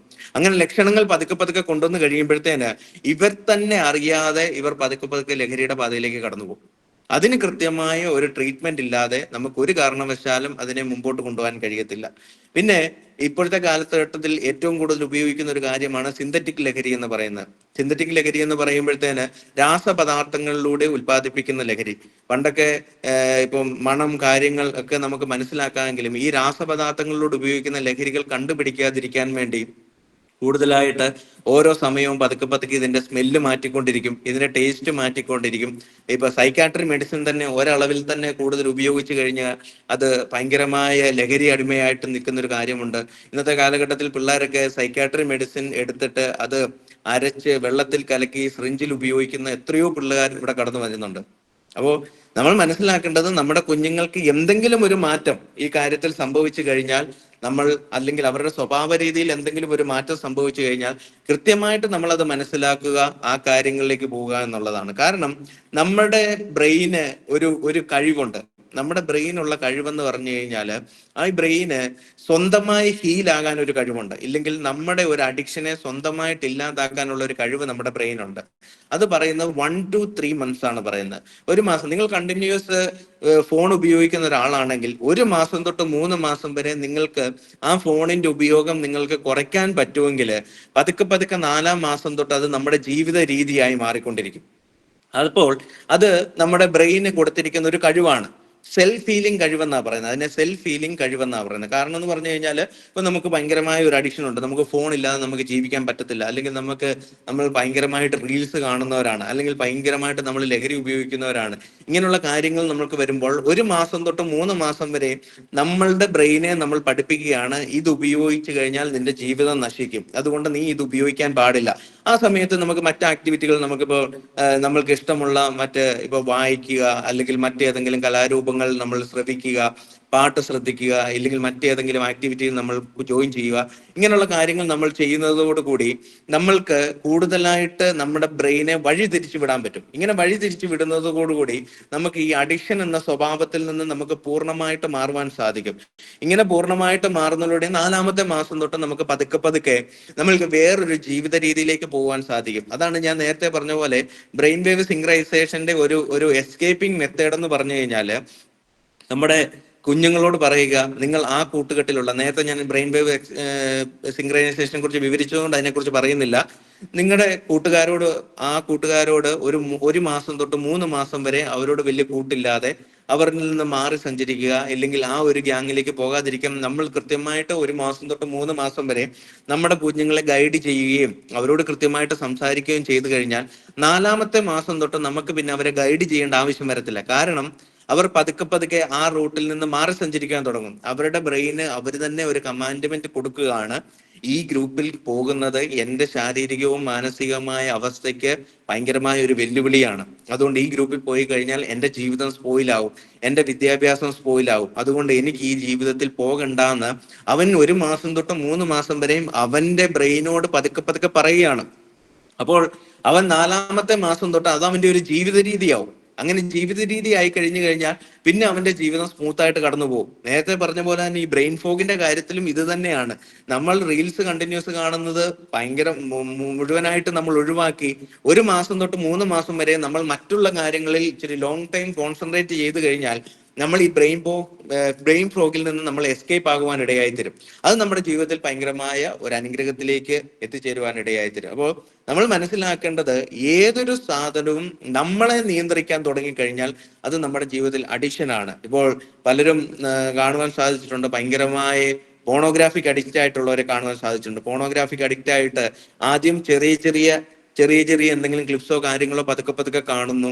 അത് ഇന്നല്ലെങ്കിൽ നാളെ നിർത്താമെന്നുള്ള രീതിയിൽ ഭയങ്കര ഇതായിട്ട് നമ്മൾ കാണുന്നു. പക്ഷെങ്കിൽ ഇത് കൂടുതലായിട്ട് കാണുമ്പോൾ നമ്മുടെ ശരീരത്തിൽ ഡോപ്പമിൻ എന്ന് പറയുന്ന ഒരു രാസവസ്തു ഉൽപ്പാദിപ്പിക്കപ്പെടുക. ഈ ഡോപ്പമിൻ ഒരു പ്രാവശ്യം നമ്മൾ ഒരു വീഡിയോ കണ്ടു അല്ലെങ്കിൽ ഒരു ഫോട്ടോ കണ്ടു, ഈ ഫോട്ടോ കണ്ടു കഴിയുമ്പോഴത്തേന് ഒരു സ്റ്റേജ് ആകുമ്പോഴത്തേന് ഡോപ്പമിൻ കോംപ്രമൈസ് ആകും. ഡോപ്പമിൻ കോംപ്രമൈസ് ആകുക എന്ന് പറഞ്ഞു കഴിഞ്ഞാൽ ഡോപ്പമിൻ നമ്മുടെ ശരീരത്തോട് ആവശ്യപ്പെടും, നമ്മുടെ മനസ്സിനോട് ആവശ്യപ്പെടും, നീ ഇത്രയും കണ്ടത് അല്ലെങ്കിൽ നീ ഇത്രയും ഉപയോഗിച്ചത് പോരാ, ഇനിയും ഉപയോഗിക്കണം. അപ്പോൾ നമ്മൾ അടുത്ത ലെവലിലേക്ക് പോകും. അടുത്ത ലെവല് പോണോഗ്രാഫിയിലേക്ക് പോകും, അടുത്ത ലെവല് പിക്ചറിലേക്ക് പോകും. അങ്ങനെ പിക്ചറിലേക്ക് പോയി കുറെ കഴിയുമ്പോഴത്തേന് പതുക്കെ ഡോപ്പമിൻ അതുമായിട്ട് കോംപ്രമൈസ് ചെയ്യും. അതുമായിട്ട് നമ്മുടെ ശരീരം കോംപ്രമൈസ് ചെയ്യുമ്പോൾ ഡോപ്പമിൻ നമ്മുടെ ബ്രെയിനുമായിട്ട് കോംപ്രമൈസ് ചെയ്ത് കഴിയുമ്പോഴത്തേന് പതുക്കെ ബ്രെയിൻ പറയും, ഇത് കണ്ടാൽ പോരാ, ഇതിന്റെ ബാക്കി കാണുക അല്ലെങ്കിൽ ഇതിന്റെ കൂടുതൽ കാണുക. അങ്ങനെ നമ്മളിങ്ങനെ ആ ഒരു രീതിയിൽ പതുക്കെ പോയി കഴിയുമ്പോൾ നമ്മൾ ഹാർഡ് പോണോഗ്രാഫി എന്നൊരു മേഖലയിലേക്ക് എത്തും. ആ മേഖലയിലേക്ക് എത്തിക്കഴിഞ്ഞു കഴിഞ്ഞാൽ പിന്നെ നമ്മളെ നിയന്ത്രിക്കുവാൻ നമ്മൾക്കോ മറ്റാർക്കോ പറ്റാത്തൊരവസ്ഥയിലായി പോകും. കാരണം നമ്മൾ പിന്നെ കാണുന്നത് നമ്മുടെ സ്വന്തം സഹോദരനെയും സഹോദരിയെയും നമ്മൾ തലേന്ന് കണ്ട വീഡിയോ അല്ലെങ്കിൽ തലേന്ന് നമ്മൾ കണ്ട ഫോട്ടോയിലെ വ്യക്തികൾ പോലെ നമുക്ക് തോന്നുവാനിടയായി തീരും. ഈയിടെ ഒരു സംഭവം നടന്നു. ഇങ്ങനെ ഭയങ്കരമായി ഒരു കുഞ്ഞ് പതുക്കെ ഒരു പോണോഗ്രാഫി ഒരു ദിവസം അവൻ റീൽസ് കണ്ടുകൊണ്ടിരുന്നപ്പോഴത്തേന് അതിൻ്റെ അകത്ത് ഈ ഒരു 1 മിനിറ്റ് അല്ലെങ്കിൽ 2 മിനിറ്റ് പതുക്കെ ഈ 2 സെക്കൻഡ് ഒക്കെ ഓരോരോ ആടുകൾ വരും. അവനങ്ങനെ ഒരു ആട് കണ്ടു, പതുക്കെ അതിനെ ക്ലിക്ക് ചെയ്തു. അത് ക്ലിക്ക് ചെയ്ത് കഴിഞ്ഞപ്പോഴത്തേന് പതുക്കെ അവൻ വേറൊരു സൈറ്റിലേക്ക് പോയി, പോണോഗ്രാഫിയുടെ ഒരു സൈറ്റിലേക്ക് പോയി. ആ സൈറ്റിലേക്ക് ചെന്നപ്പോൾ അവൻ പതുക്കെ ഒരു വീഡിയോ കണ്ടു. വീഡിയോ കണ്ടപ്പോൾ അവന്റെ ശരീരത്തിലെ ഡോപ്പമിൻ ഭയങ്കരമായിട്ട് വർദ്ധിച്ചു. അവൻ നിന്നു. 2 ദിവസം കണ്ടു കഴിഞ്ഞപ്പോൾ അവന് വേറെ വീഡിയോകൾ കാരണം അവന്റെ ഡോപ്പമിൻ ശരീരവും ബ്രെയിനുമായിട്ട് കോംപ്രമൈസ് ആയി കഴിഞ്ഞപ്പോൾ അവന് തോന്നി അടുത്ത ലെവലിലേക്ക് പോകണം. അങ്ങനെ അടുത്ത ലെവലിലേക്ക് പോയി. അങ്ങനെ 4ാമത്തെ ലെവലിലേക്ക് പോയി, ഹാർഡ് പോണോഗ്രാഫി എന്നൊരു അവസ്ഥയിലേക്ക് പോയി. ഹാർഡ് പോണോഗ്രാഫി അവസ്ഥയിലേക്ക് പോയി ഒരു ദിവസം രാവിലെ അവന്റെ റൂമിൽ നിന്ന് ഇറങ്ങി വരുമ്പോഴത്തേന് അവന്റെ സ്വന്തം പെങ്ങൾ അപ്പുറത്തെ റൂമിൽ കിടന്നുറങ്ങുന്നു. അവളുടെ കാലയിലെ ചെറുതായിട്ടൊന്ന് അവന്റെ ആ ഒരു വസ്ത്രം ഒന്ന് മാറിക്കിടക്കുന്ന കണ്ടപ്പോഴത്തേന് ഇവൻ മറ്റൊരു വിധത്തിൽ ചിന്തിക്കുവാൻ ഇടയായി തീർന്നു. അവന്റെ സ്വന്തം സഹോദരിയെ പീഡിപ്പിക്കുവാൻ ശ്രമിച്ചു.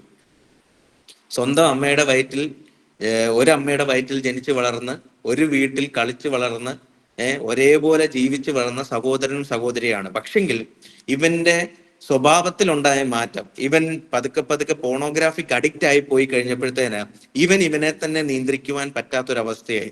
അപ്പോൾ അവനുമായിട്ട് സംസാരിച്ചപ്പോൾ അവൻ പറയുന്നത്, ഒരു ഘട്ടം കഴിഞ്ഞപ്പോഴത്തേന് എന്റെ സഹോദരിയും എന്റെ മാതാപിതാക്കൾ, അതേപോലെ ഞാനൊരു ഫംഗ്ഷന് പോയി കഴിഞ്ഞാൽ എന്റെ കസിൻസ്, ഞാൻ ചർച്ചിൽ പോയി കഴിഞ്ഞാൽ എന്റെ ചർച്ചിലുള്ള ബിലീവേഴ്സ്, എന്റെ കൂടെ ഉള്ളവരെ എല്ലാം എനിക്ക് തലേന്ന് കണ്ട വീഡിയോയിലുള്ളവരെ പോലാണ് കാണുന്നത്.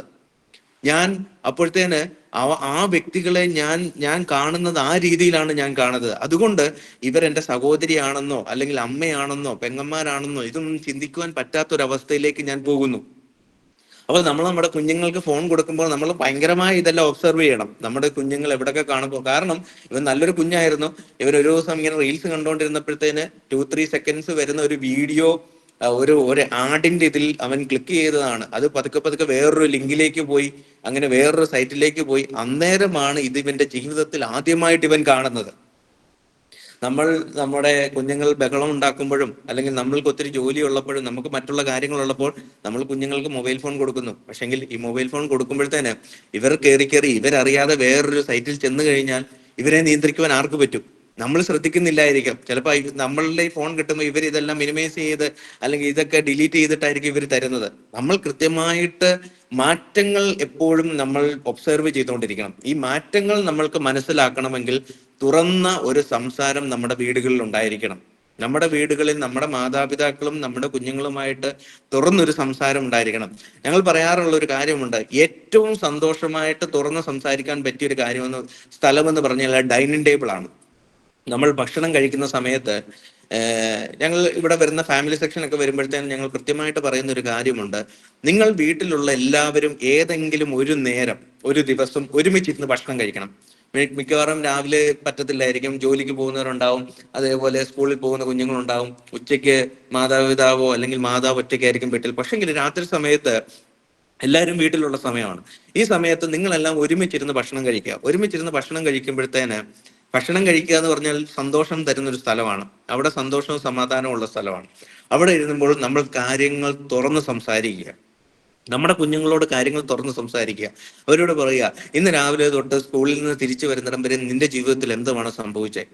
ചിലപ്പോൾ ആദ്യത്തെ ദിവസം അവർ പറയുമായിരിക്കും, ഞാൻ രാവിലെ സ്കൂളിൽ പോയി, അവിടെ നിന്ന് ഇന്ന വിഷയം ഉണ്ടായിരുന്നു, വൈകിട്ട് തിരിച്ചു വന്നു, ഇത്രയേ ഉള്ളായിരിക്കും. നമ്മൾ ഓക്കെ പറയുക. രണ്ടാമത്തെ ദിവസം ചോദിക്കുക, മൂന്നാമത്തെ ദിവസം ചോദിക്കുക, നാലാമത്തെ ദിവസം ചോദിക്കുക. പതുക്കെ പതുക്കെ ഇത് ഇങ്ങനെ ഇവരുടെ ജീവിതത്തിന് ഒരു ശീലമായി കഴിയുമ്പോൾ ഇവർ പതുക്കെ പതുക്കെ ജീവിതത്തിലെ ഓരോ കാര്യങ്ങളും നമ്മളോട് പതുക്കെ പതുക്കെ തുറന്നു പറയാൻ തുടങ്ങും. ഇങ്ങനെ തുറന്നു പറയാൻ തുടങ്ങുമ്പോൾ 2 ആഴ്ച കഴിയുമ്പോഴത്തേന് ഇവരിത് പറയാൻ വേണ്ടി നമ്മളെ കാത്തു നിൽക്കും.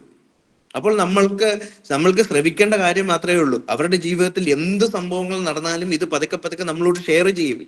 അപ്പോൾ ജീവിതത്തിൽ എവിടെയെങ്കിലും ഒരു മിസ്റ്റേക്ക് വന്നു കഴിഞ്ഞാൽ നമ്മൾക്ക് കൃത്യമായിട്ട് അവരെ തിരുത്തുവാൻ സാധിക്കും. അതിന് നമ്മൾ ഓപ്പണായിട്ട് ഇങ്ങനെ സംസാരിക്കാൻ വേണ്ടി നമ്മൾ വീട്ടിലൊരു അവസരം ഒരുക്കി കൊടുക്കണം.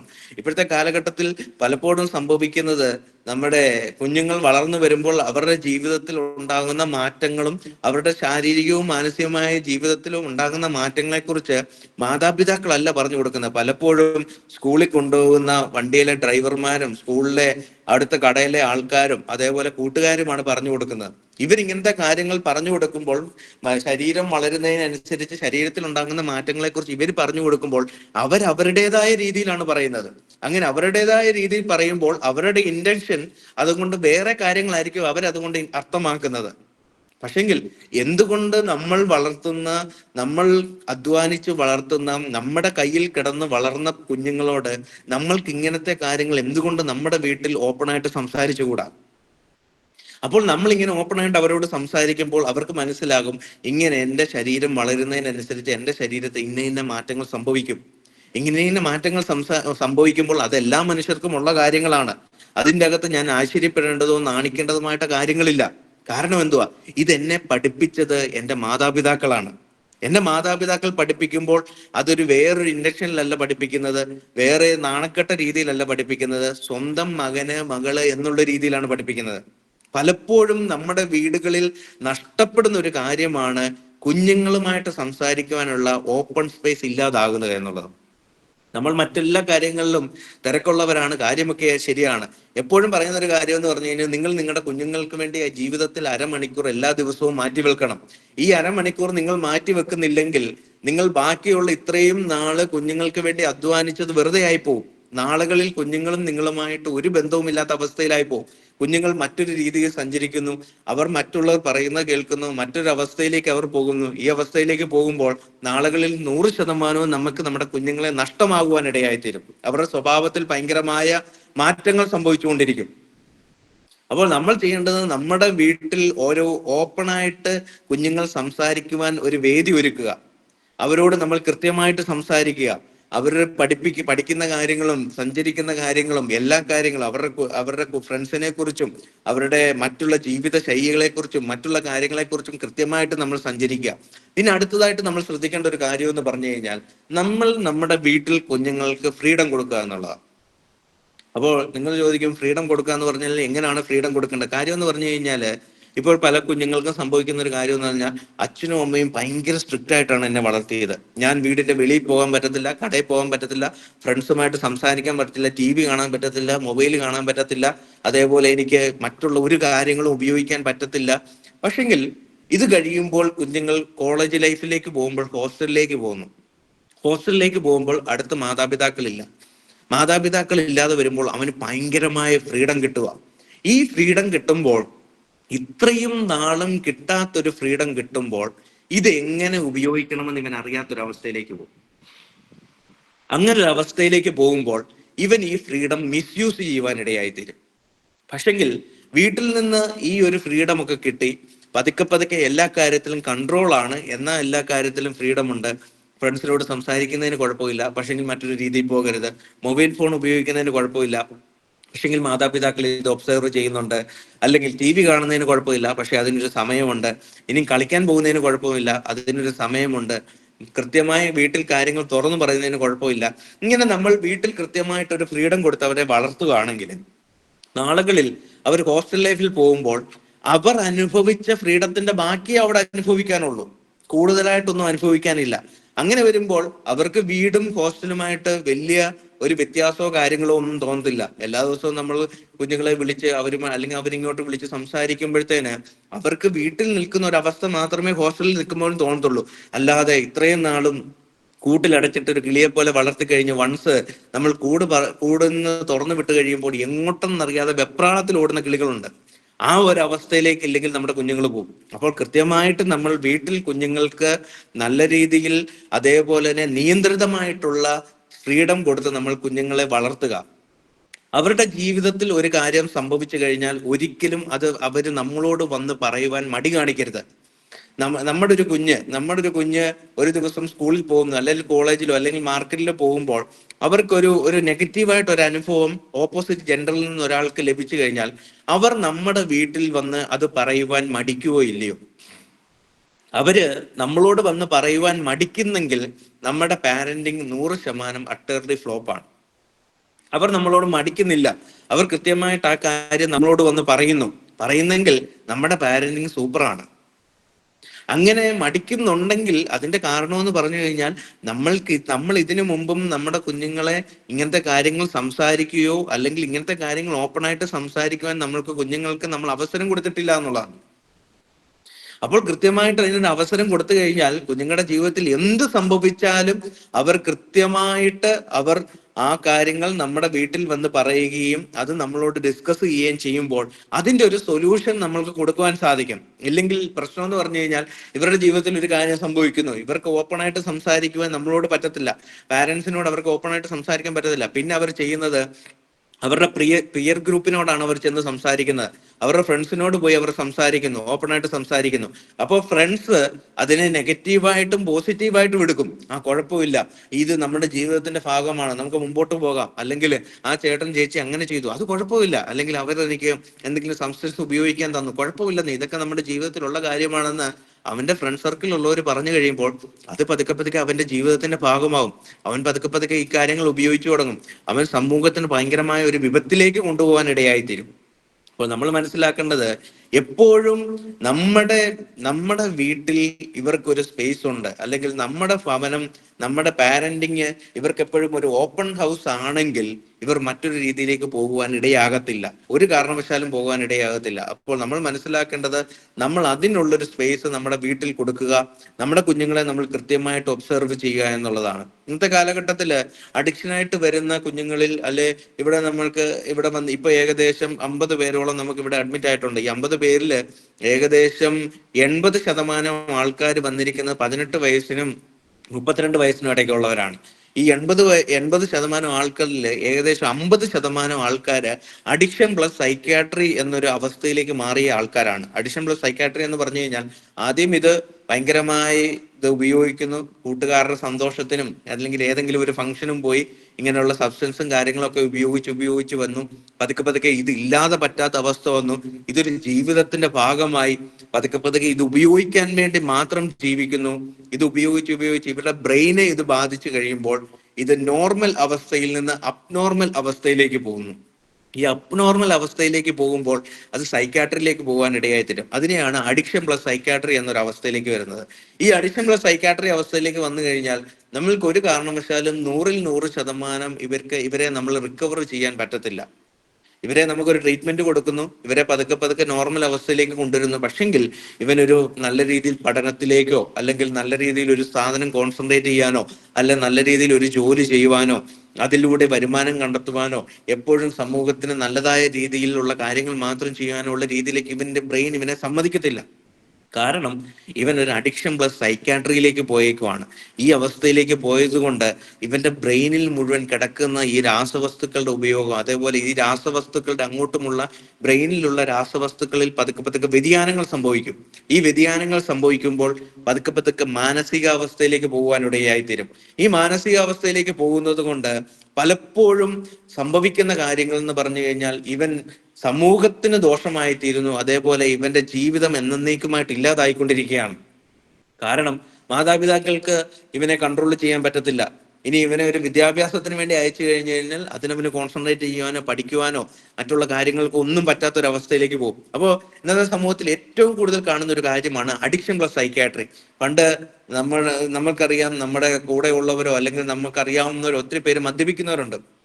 മദ്യപിക്കുന്നവരെ സംബന്ധിച്ച് അവർക്ക് സംഭവിക്കുന്ന ഒരു കാര്യമാണ് ലിവർ സിറോസിസ്. ഞങ്ങൾക്ക് ഈയിടെ ഒരു അനുഭവം സംഭവിച്ചു. കുറച്ച് നാളുകൾക്ക് മുമ്പ് ഒരു അനുഭവം സംഭവിച്ചു.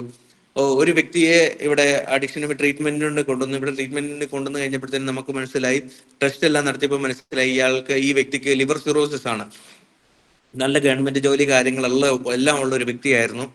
അങ്ങനെ ലിവർ സിറോസിസ് ആണെന്ന് മനസ്സിലായി. ലിവർ സിറോസിന് അപ്പൊ ആ ഒരു സ്റ്റേജ് എല്ലാം കഴിഞ്ഞു. അങ്ങനെ വന്നപ്പോഴത്തേനും നമ്മുടെ ഡോക്ടർ പറഞ്ഞ പ്രകാരം ഞങ്ങൾ ഇവിടുന്ന് ഡിസ്ചാർജ് ചെയ്തു, മറ്റൊരു ഹോസ്പിറ്റലിലേക്ക് വിട്ടു. പക്ഷെങ്കിൽ അവർക്കും വലിയൊരു ഹോസ്പിറ്റലാണ്, മെഡിക്കൽ കോളേജാണ്, പക്ഷെങ്കിൽ പ്രൈവറ്റ് മെഡിക്കൽ കോളേജാണ്. പക്ഷെ അവിടെ ചെന്നിട്ടും അവർക്കൊന്നും ചെയ്യാൻ സാധിച്ചില്ല. അങ്ങനെ പുള്ളിയെ വീട്ടിൽ വിട്ടു കഴിഞ്ഞപ്പോഴത്തേനും ഇങ്ങനെ വയറൊക്കെ വീർത്ത് വീട്ടിൽ കിടക്കുകയാണ്. അങ്ങനെ ഞങ്ങൾ ഒരു ദിവസം കാണാൻ വേണ്ടി ചെന്നു കഴിഞ്ഞപ്പോഴത്തേനും ആ വ്യക്തി ഞങ്ങളുടെ കയ്യിൽ പിടിച്ച് പറഞ്ഞൊരു കാര്യമുണ്ട്. സാറേ, എനിക്ക് ഒറ്റ ആഗ്രഹമേ ഉള്ളൂ. ഈ എൻ്റെ റൂമിന്റെ തൊട്ടപ്പുറേ സിറ്റ് ഔട്ട് ഉണ്ട്. ഈ സിറ്റ് ഔട്ടില് എൻ്റെ ഭാര്യയുടെയും മക്കളുടെയും കൂടെ ഇരുന്നിട്ട് ഒരു ഗ്ലാസ് ചായ കുടിക്കണം. അതാണ് എൻ്റെ ആഗ്രഹം.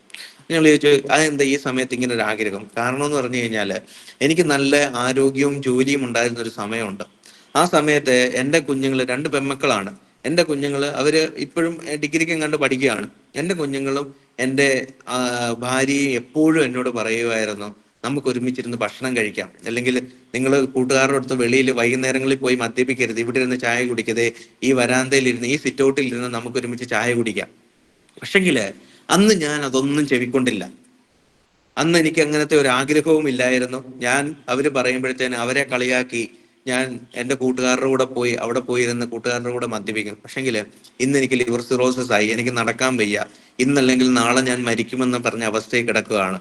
എനിക്ക് ഇതിനപ്പുറം പോയി എൻ്റെ കുഞ്ഞുങ്ങൾ ഒരു ഭിത്തി അപ്പുറേ ഉള്ളൂ, അല്ലെങ്കിൽ ഒരു 10 ചുവട് വെച്ച് കഴിഞ്ഞാൽ എൻ്റെ സിറ്റ് ഔട്ട് എത്തും. ഈ സിറ്റ് ഔട്ടിൽ പോയി എനിക്ക് എൻ്റെ കുഞ്ഞുങ്ങളോടും എൻ്റെ ഭാര്യയോടും കൂടി ഒരുമിച്ചിരുന്ന അവരുടെ ആഗ്രഹപ്രകാരം, അതിപ്പോൾ അന്ന് അവരുടെ ആഗ്രഹമായിരുന്നു, പക്ഷെ ഇന്ന് എൻ്റെ ആഗ്രഹമാണ്. ഈ ആഗ്രഹപ്രകാരം എനിക്ക് ഒന്നും ചെയ്യാൻ സാധിക്കുന്നില്ല. കുറച്ച് ദിവസം കഴിഞ്ഞപ്പോൾ ആ വ്യക്തി ഈ ലോകത്തിൽ നിന്ന് മാറ്റപ്പെട്ടു. അപ്പോ എന്ത് വിഷമിച്ചായിരിക്കും ആ വ്യക്തി ഈ ലോകത്തിൽ നിന്ന് മാറ്റപ്പെട്ടത്? കാരണം തനിക്ക് ആരോഗ്യമുള്ളൊരു സമയത്ത് തൻ്റെ കുഞ്ഞുങ്ങളോടോ തൻ്റെ കുടുംബത്തോടോ ഒത്ത് സംസാരിക്കുവാനോ സമയം സ്പെൻഡ് ചെയ്യാനോ കഴിഞ്ഞില്ല. അദ്ദേഹം ലഹരിയുടെ പുറകെ ഓടി. പക്ഷെങ്കിൽ ജീവിതത്തിൽ ഒന്നുമില്ലാത്തൊരവസ്ഥയിൽ കിടന്നപ്പോൾ ഇതെല്ലാം ശുശ്രൂഷിക്കുവാൻ തൻ്റെ മക്കളും തൻ്റെ ഭാര്യയും വേണ്ടി വന്നു. അപ്പൊ നമ്മൾ മനസ്സിലാക്കേണ്ട ഒരു കാര്യം, നമുക്കിപ്പോൾ ആരോഗ്യമുണ്ട്, അല്ലെങ്കിൽ നമ്മുടെ സമൂഹത്തിലുള്ള ഇതെല്ലാം ഉപയോഗിക്കുന്നവർക്ക് ആരോഗ്യമുണ്ട്, ഇന്നല്ലെങ്കിൽ നാളെ ഒരു രോഗാവസ്ഥയിലേക്ക് കടന്നു വരുമ്പോൾ നമ്മൾ തള്ളിക്കളഞ്ഞ നമ്മുടെ കുടുംബത്തിലുള്ളവർ മാത്രമേ ഉണ്ടാകത്തുള്ളൂ ഇതിന് കൈത്താങ്ങൽ നിൽക്കാൻ വേണ്ടി. ഒരു സംഭവം അതോടെ പറയാം. കോട്ടയത്ത് നിന്ന് ഒരു വ്യക്തി കടന്നു വരുവാൻ ഇടയായി തീർന്നു. ആ വ്യക്തി അവിടെ ഒത്തിരി കൂട്ടുകാരൊക്കെ ഉള്ള ഭയങ്കരമായി അടിച്ചു പൊളിച്ച് നടക്കുന്ന ഒരു വ്യക്തിയാണ്. ആ വ്യക്തി ഒരു ദിവസം താൻ വീട്ടിലേക്ക് കടന്നു ചെന്നപ്പോഴത്തേന് തൻ്റെ അമ്മ ഇരുന്ന് ഒരു മതഗ്രന്ഥം വായിച്ചുകൊണ്ടിരിക്കുകയാണ്. ഒരു മതഗ്രന്ഥം വായിച്ചുകൊണ്ടിരിക്കുമ്പോൾ ഇവന് ഇഷ്ടപ്പെട്ടില്ല. ഇവൻ ആ മതഗ്രന്ഥം വലിച്ചെറിഞ്ഞു. അമ്മയെ ഒത്തിരി അടിച്ചു, അപ്പനെ എടുത്തിട്ട് അടിച്ചു. ഭയങ്കരമായ ബഹളവും കാര്യങ്ങളും ഉണ്ടായി. എല്ലാ ദിവസവും കൂട്ടുകാർ കടന്നു വരും, വണ്ടിയെ വരും, കൊണ്ടുപോകും. ഒത്തിരി ലഹരി കാര്യങ്ങള്, കഞ്ചാവ്, മയക്കുമരുന്ന് ഇതെല്ലാം ഉപയോഗിക്കും. അങ്ങനെ ഇരിക്കുന്ന സമയത്ത് ഒരു ദിവസം കോട്ടയത്ത് നിന്ന് ഏറ്റുമാനൂർക്ക് കടന്നു പോകുന്ന വഴിക്ക് അവിടെ ഉള്ളൊരു ബസ് ഇടിച്ച് ഇവന്റെ വണ്ടിക്കിട്ട് ഇടിച്ചു. അവനങ്ങനെ ഒരു സൈഡ് പാരലൈസ് ആയി. അങ്ങനെ കോട്ടയം മെഡിക്കൽ കോളേജിലേക്ക് കൊണ്ടുപോയി. കോട്ടയം മെഡിക്കൽ കോളേജിൽ കൊണ്ടുപോയപ്പോൾ ആ മാതാപിതാക്കൾ കോട്ടയം മെഡിക്കൽ കോളേജിൽ ചെന്നുമ്പോഴത്തേന് ആ ഐസിയുവിന്റെ ഫ്രണ്ടിൽ ഏകദേശം 100-150 ഫ്രണ്ട്സ് അവിടെ നിൽപ്പുണ്ട്, ഇവന്റെ കൂട്ടുകാരൻ. അത് കഴിഞ്ഞിട്ട് ഒരു 2-3 മണിക്കൂറത്തെ ഒരു ശസ്ത്രക്രിയക്ക് വേണ്ടി ഓപ്പറേഷൻ തിയേറ്ററിൽ കയറ്റി. അപ്പോഴും നിൽപ്പുണ്ട് ഒരു 50 ഫ്രണ്ട്സ്. അത് കഴിഞ്ഞ് നേരെ വാർഡിലേക്ക് കൊണ്ടുവന്നു. വാർഡിലേക്ക് കൊണ്ടുപോകാൻ വേണ്ടി ഏകദേശം ഈ 150 ഫ്രണ്ട്സിൽ നിന്ന് 100 ആയി. അത് കഴിഞ്ഞിട്ട് ഒരു 10 ഫ്രണ്ട്സ് ആയി. ഈ 10 ഫ്രണ്ട്സ് അവിടെ നിന്നു. അത് കഴിഞ്ഞിട്ട് ഏകദേശം 1 മാസത്തോളം കോട്ടയം മെഡിക്കൽ കോളേജിലും ഏകദേശം 6 മാസത്തോളം വീട്ടിലും കിടന്നു. ആ പുള്ളി തന്നെ എന്നോട് പറഞ്ഞ കാര്യമാണ്, എൻ്റെ ഒരു ഫ്രണ്ട്സും എന്നെ തിരിഞ്ഞു നോക്കിയില്ല.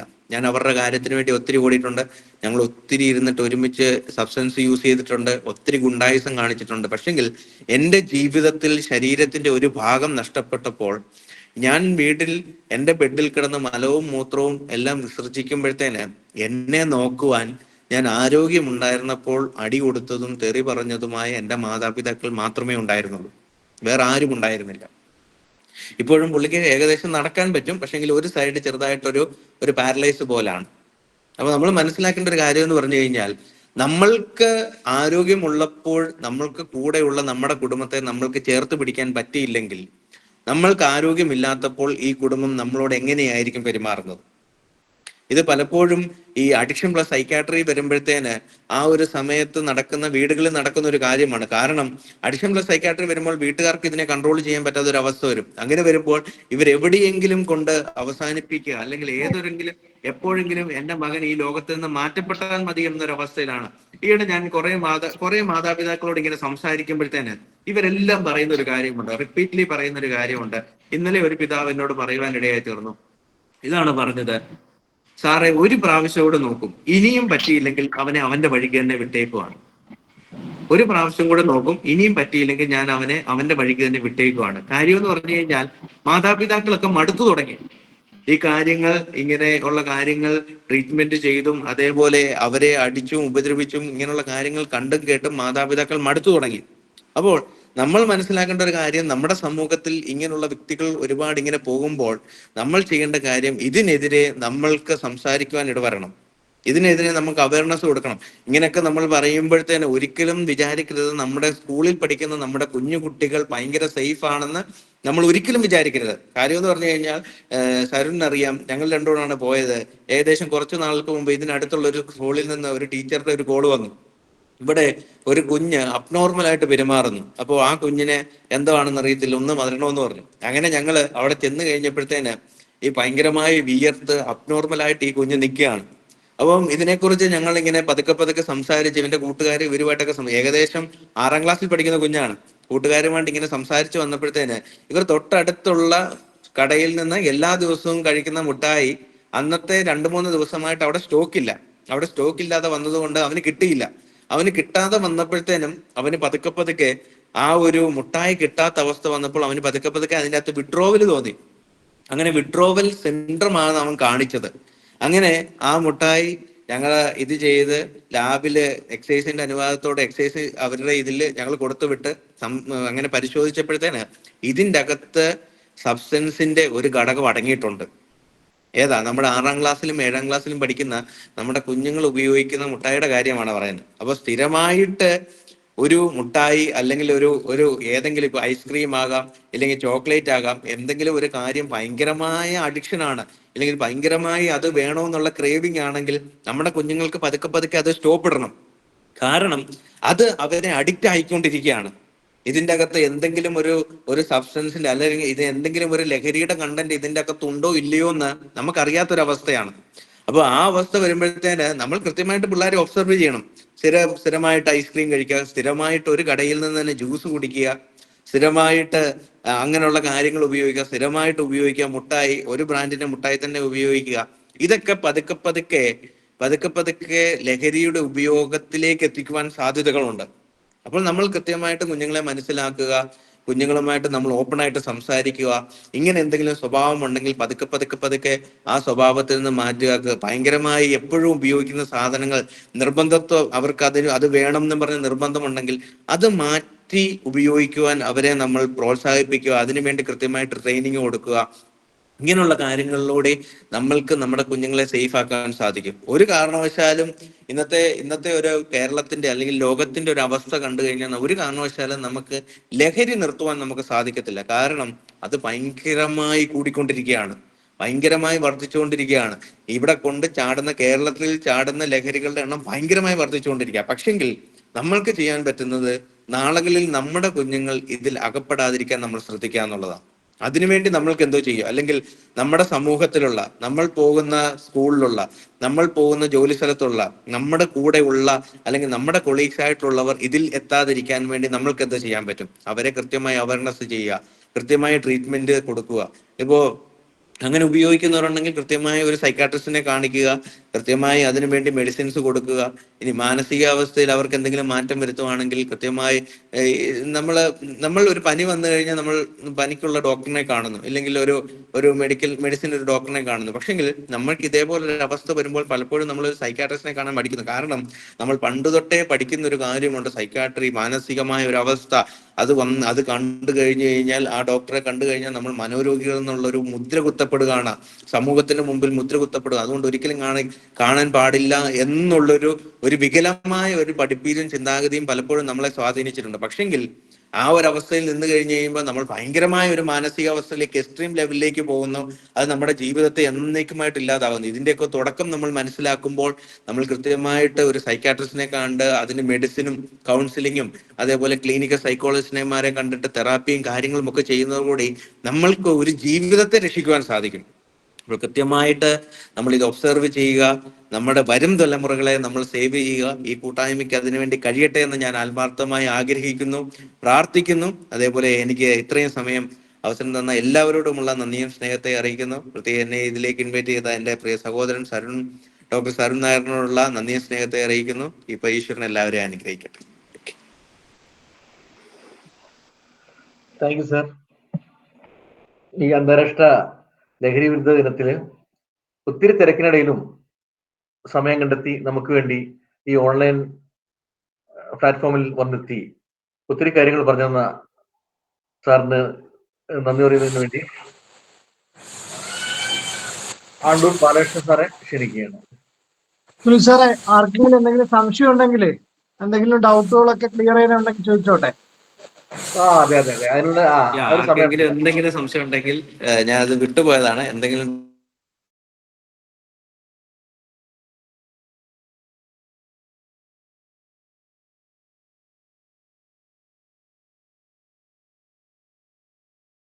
അപ്പൊ സാറിന്റെ ക്ലാസ് കേട്ടു. തുടങ്ങി കുറച്ച് കഴിഞ്ഞിട്ടാണ് എനിക്ക് കേൾക്കാൻ പറ്റിയത്. വളരെ വളരെ നല്ല ക്ലാസ് ആയിരുന്നു. നമുക്ക് സ്കൂളുകളെ ബേസ് ചെയ്ത് ക്ലാസ് എടുക്കണമെങ്കിൽ ഇങ്ങനെ ലഹരി വിമുക്തിയുടെ ക്ലാസ്സുകൾ എടുക്കാറുണ്ട്. അപ്പോൾ അഡ്വക്കേറ്റ്സ് ആണ് ക്ലാസ് എടുക്കുന്നത്. അപ്പോൾ ഇങ്ങനെ ഒരു ഡോക്ടറുടെ സേവനം കിട്ടുവാണെങ്കിൽ വളരെ നല്ലതായിരിക്കും. അപ്പോൾ അങ്ങനെ സേവനം അവൈലബിൾ ആണോ? ഇത് ഞാനും ഡോക്ടർ സരുണും ഞങ്ങൾ രണ്ടുപേരും ഉണ്ട്. ഞങ്ങള് ശരിക്കും പറഞ്ഞു കഴിഞ്ഞാല് ഇന്ന് എനിക്ക് തോന്നുന്നു സരുൺ ഏകദേശം 4-5 സ്കൂളെങ്ങാണ്ട് കവർ ചെയ്തു. ഞങ്ങൾ ഏത് സ്കൂളിൽ വിളിച്ചാലും ഞങ്ങൾ വരും, ഇതിനെക്കുറിച്ച് കൃത്യമായിട്ട് സംസാരിക്കും. അതൊരിക്കലും ഒരു പേയ്മെന്റിലല്ല, ഞങ്ങൾ ഫ്രീ ആയിട്ട് സർവീസ് ചെയ്യുന്ന ഒരു കാര്യമാണ്. വേറൊന്നുമല്ല, നമുക്ക് നമ്മുടെ കുഞ്ഞുങ്ങളെ രക്ഷിക്കണം. ആ ഒറ്റ ഇതില് ഞാനും ഉണ്ട്, സരുൺ നായരും ഉണ്ട്. ഞങ്ങള് ഒരുമിച്ച്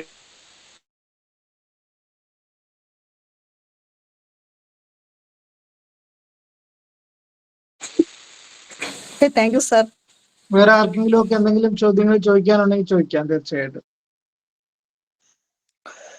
ഹലോ, ഗുഡ് ഈവനിങ്. ഓക്കെ. ഞാൻ ഡോക്ടർ സനോജാണ്, ഡെന്റിസ്റ്റ് ആണ്, സുൽത്താൻ ബത്തേരി, വയനാട്. അപ്പോ റുഫോസ് ജോൺ. ഓക്കെ, നല്ലൊരു വ്യത്യസ്തമായ പേര്, കേൾക്കാത്തൊരു പേരായിരുന്നു. അപ്പോ വളരെ നല്ല ക്ലാസ് ആട്ടോ. ഞാനത് എന്താ പറയാ, ലൈഫ് എക്സ്പീരിയൻസ് ആണ് സാർ പറയുന്നത്. ഇതൊക്കെ നിങ്ങളും സാറും മറ്റേ സരുൺ സാറും കൂടെ പോയിരിക്കുന്ന ഓരോ ഇൻസിഡൻസ്, അത് വളരെ കേൾക്കാത്തവർക്ക് വലിയ വലിയ നഷ്ടമായി പോയി ശരിക്കും പറഞ്ഞത്. എനിക്ക് റിക്വസ്റ്റ് എന്ന് പറഞ്ഞാൽ ഇത്തരം ഗൂഗിൾ മീറ്റുകളിൽ ഈ വീഡിയോ ഓൺ ആക്കണം എന്നാണ് എൻ്റെ ഒരു അഭിപ്രായം. കാരണം ഈ സംസാരിക്കുന്നവര് ഈ ഒരു ഫേസ് കണ്ടുകൊണ്ട് സംസാരിക്കുമ്പോൾ അവർക്കൊരു ഇതുണ്ടാവും. അത് പ്രത്യേകം അതിന്റെ കോർഡിനേറ്റേഴ്സ് പ്രത്യേകം ശ്രദ്ധിക്കണം അതിന്റെ. കാരണം എപ്പോഴും മഴ ഉണ്ടായിരുന്നു സാറേ, പല സ്ഥലത്തും കറണ്ട് പോയി. ഇവിടെ ഞാൻ ഇരിക്കുന്ന സ്ഥലത്ത് തന്നെ 2 തവണ കറണ്ട് പോയിട്ടുണ്ടായിരുന്നു. അതെ. അല്ല, അങ്ങനല്ല, ഞാൻ പൊതുവായിട്ട് പറയാണ്. ഇന്നത്തെ കാര്യം എപ്പോഴും നമ്മളൊരു സ്പീക്കർക്ക് റെസ്പെക്ട് കൊടുത്തുകൊണ്ട് സംസാരിക്കുക. എപ്പോഴും ഓപ്പൺ ആയിരിക്കണം. എനിക്ക് വീഡിയോ ഓൺ ആക്കണം എന്നുള്ളൊരു റിക്വസ്റ്റും കൂടെ പറയുകയാണ് ഈ അവസരത്തിൽ. വളരെ നല്ല ക്ലാസ് ആണ്, നല്ല സജഷൻ ആണ് സാറേ. പക്ഷെ എന്താ അറിയോ, പല സ്ഥലത്തും ഈ നെറ്റ്വർക്ക് പ്രോബ്ലം ഉള്ളതുകൊണ്ട് വീഡിയോ ഓൺ ആയി കഴിയുമ്പോൾ അവർക്ക് കട്ടായി പോകും. അതുകൊണ്ട് ഇന്നത്തെ കാര്യമല്ല പറയുന്നത്, ഞാൻ പലപ്പോഴും ശ്രദ്ധിച്ചാണ്. ഞാനിപ്പോ ഈ ഒരു പ്ലാറ്റ്ഫോമിന്റെ കാര്യമല്ല പറയുന്നത്, പൊതുവേ ഞാൻ ഒരു ജനറൽ ആയിട്ട് ഒപ്പീനിയൻ പറഞ്ഞത് മാത്രം. വളരെ നല്ല ക്ലാസ് ആണ്. എന്തായാലും എല്ലാവിധ എന്താ പറയാ ഭാവങ്ങളും ആശംസകളും. Thank you sir. Thank you. അപ്പൊ ഈ തിരക്കിനിടയിലും സാർ ഇവിടെ വന്നെത്തി ഒരുപാട് കാര്യങ്ങൾ നമുക്ക് പറഞ്ഞു തന്നു അല്ലേ. നമ്മൾ ഒരാളായി നിന്ന് നമ്മളോടൊപ്പം നിന്നിട്ട് അഡിക്ഷൻ പ്ലസ് സൈക്കാട്രി, അതേപോലെ ബ്രെയിൻ വേവ് സിങ്ക്രണൈസേഷൻ, രാസലഹരി, ഇതിനൊക്കെ കുറിച്ച് പറഞ്ഞു. അതേപോലെ ബ്രെയിൻ ഫോഗ് ഉദാഹരണ സഹിതം തന്നെ പറഞ്ഞു. സന ഡോക്ടർ പറഞ്ഞ പോലെ തന്നെ സരുണുമായി ഒത്തുചേർന്ന് നിങ്ങൾ ചെയ്ത കുറെ പ്രവർത്തനങ്ങൾ പറഞ്ഞപ്പോൾ നമുക്ക് ആ ഒരു ചിത്രം പോലെ നമുക്ക് മനസ്സിൽ കാണാൻ കഴിയുന്നുണ്ടല്ലോ.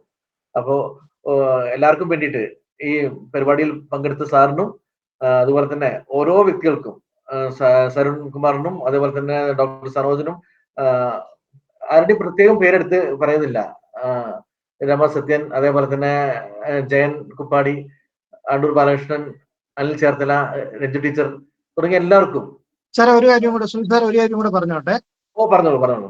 ഇപ്പം നമ്മളെ സംബന്ധിച്ചിടത്തോളം നമുക്കൊരു കൂട്ടായ്മ തന്നെയുണ്ട്. ഈ കൗൺസിലേഴ്സിന്റെയും ഈ ക്ലാസ് എടുക്കാൻ പോകുന്നവരുടെ ഒരു കൂട്ടായ്മ തന്നെ ഞാനും റൂഫോസും ഒക്കെ ഞങ്ങളുടെ സുഹൃത്തുക്കളുടെ ഒരു വലിയൊരു വലയം തന്നെ കേരളത്തിൽ അങ്ങോളം ഇങ്ങോളം ഉണ്ട്. അപ്പൊ തീർച്ചയായിട്ടും ഈ സമയം അനുവദിച്ചുകൊണ്ട് നമുക്കൊരു ഡേറ്റ് കൃത്യമായിട്ട് കിട്ടുവാണെന്നുണ്ടെങ്കിൽ ഏത് സ്ഥലത്താണെങ്കിലും, അത് ഞങ്ങളിപ്പം ഈ ഒരു പരിപാടിക്കിടയിൽ ഞങ്ങളെ പ്രൊമോട്ട് ചെയ്യുന്നതല്ല, അല്ലെങ്കിൽ ഞാൻ ഒരു പ്രൊമോഷൻ വാക്കുകളുമല്ല, ഞങ്ങൾ കേരളത്തിന്റെ അങ്ങോളം ഇങ്ങോളം, അതായത് കന്യാകുമാരി മുതൽ കാസർഗോഡ് വരെ പോകണമെങ്കിലും ഞങ്ങളെ വിളിച്ചു കഴിഞ്ഞാൽ തീർച്ചയായിട്ടും ഞങ്ങൾ അതിൽ പങ്കെടുക്കും.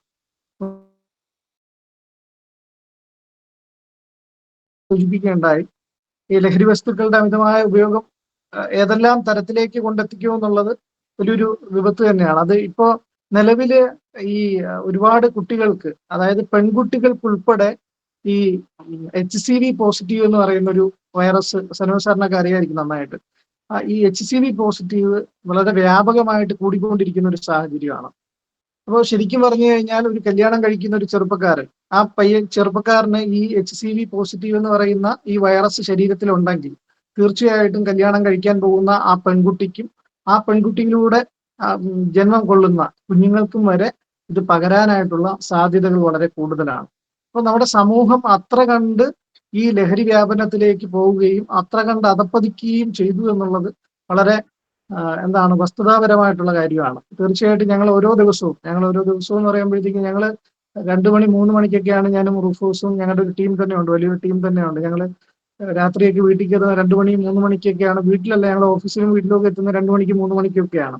അപ്പം ഒരു സെന്റർ നടത്തിക്കൊണ്ടു പോകുന്നു എന്നതിലുപരി ഈ മനുഷ്യത്വപരമായിട്ട് ചിന്തിച്ചു നോക്കുമ്പോൾ നമ്മുടെ കുഞ്ഞുങ്ങളും, അതായത് നമ്മുടെ ഈ 11 വയസ്സുള്ള കുഞ്ഞുങ്ങളൊക്കെയാണ് ലൈംഗികമായി പീഡിപ്പിക്കപ്പെടുന്നത്. അത് ശരിക്കും പറഞ്ഞു കഴിഞ്ഞാൽ ഇന്ന് നമ്മുടെ നാട്ടില് ക്രോസ് മസാജ് പാർലറുകളും സെക്സ് റാക്കറ്റുകളിലേക്ക് എത്തിപ്പെടുന്ന പെൺകുട്ടികളുടെ എണ്ണത്തിന് വലിയ രീതിയിലുള്ള വർധനവുണ്ടായി എന്നുള്ളതാണ്.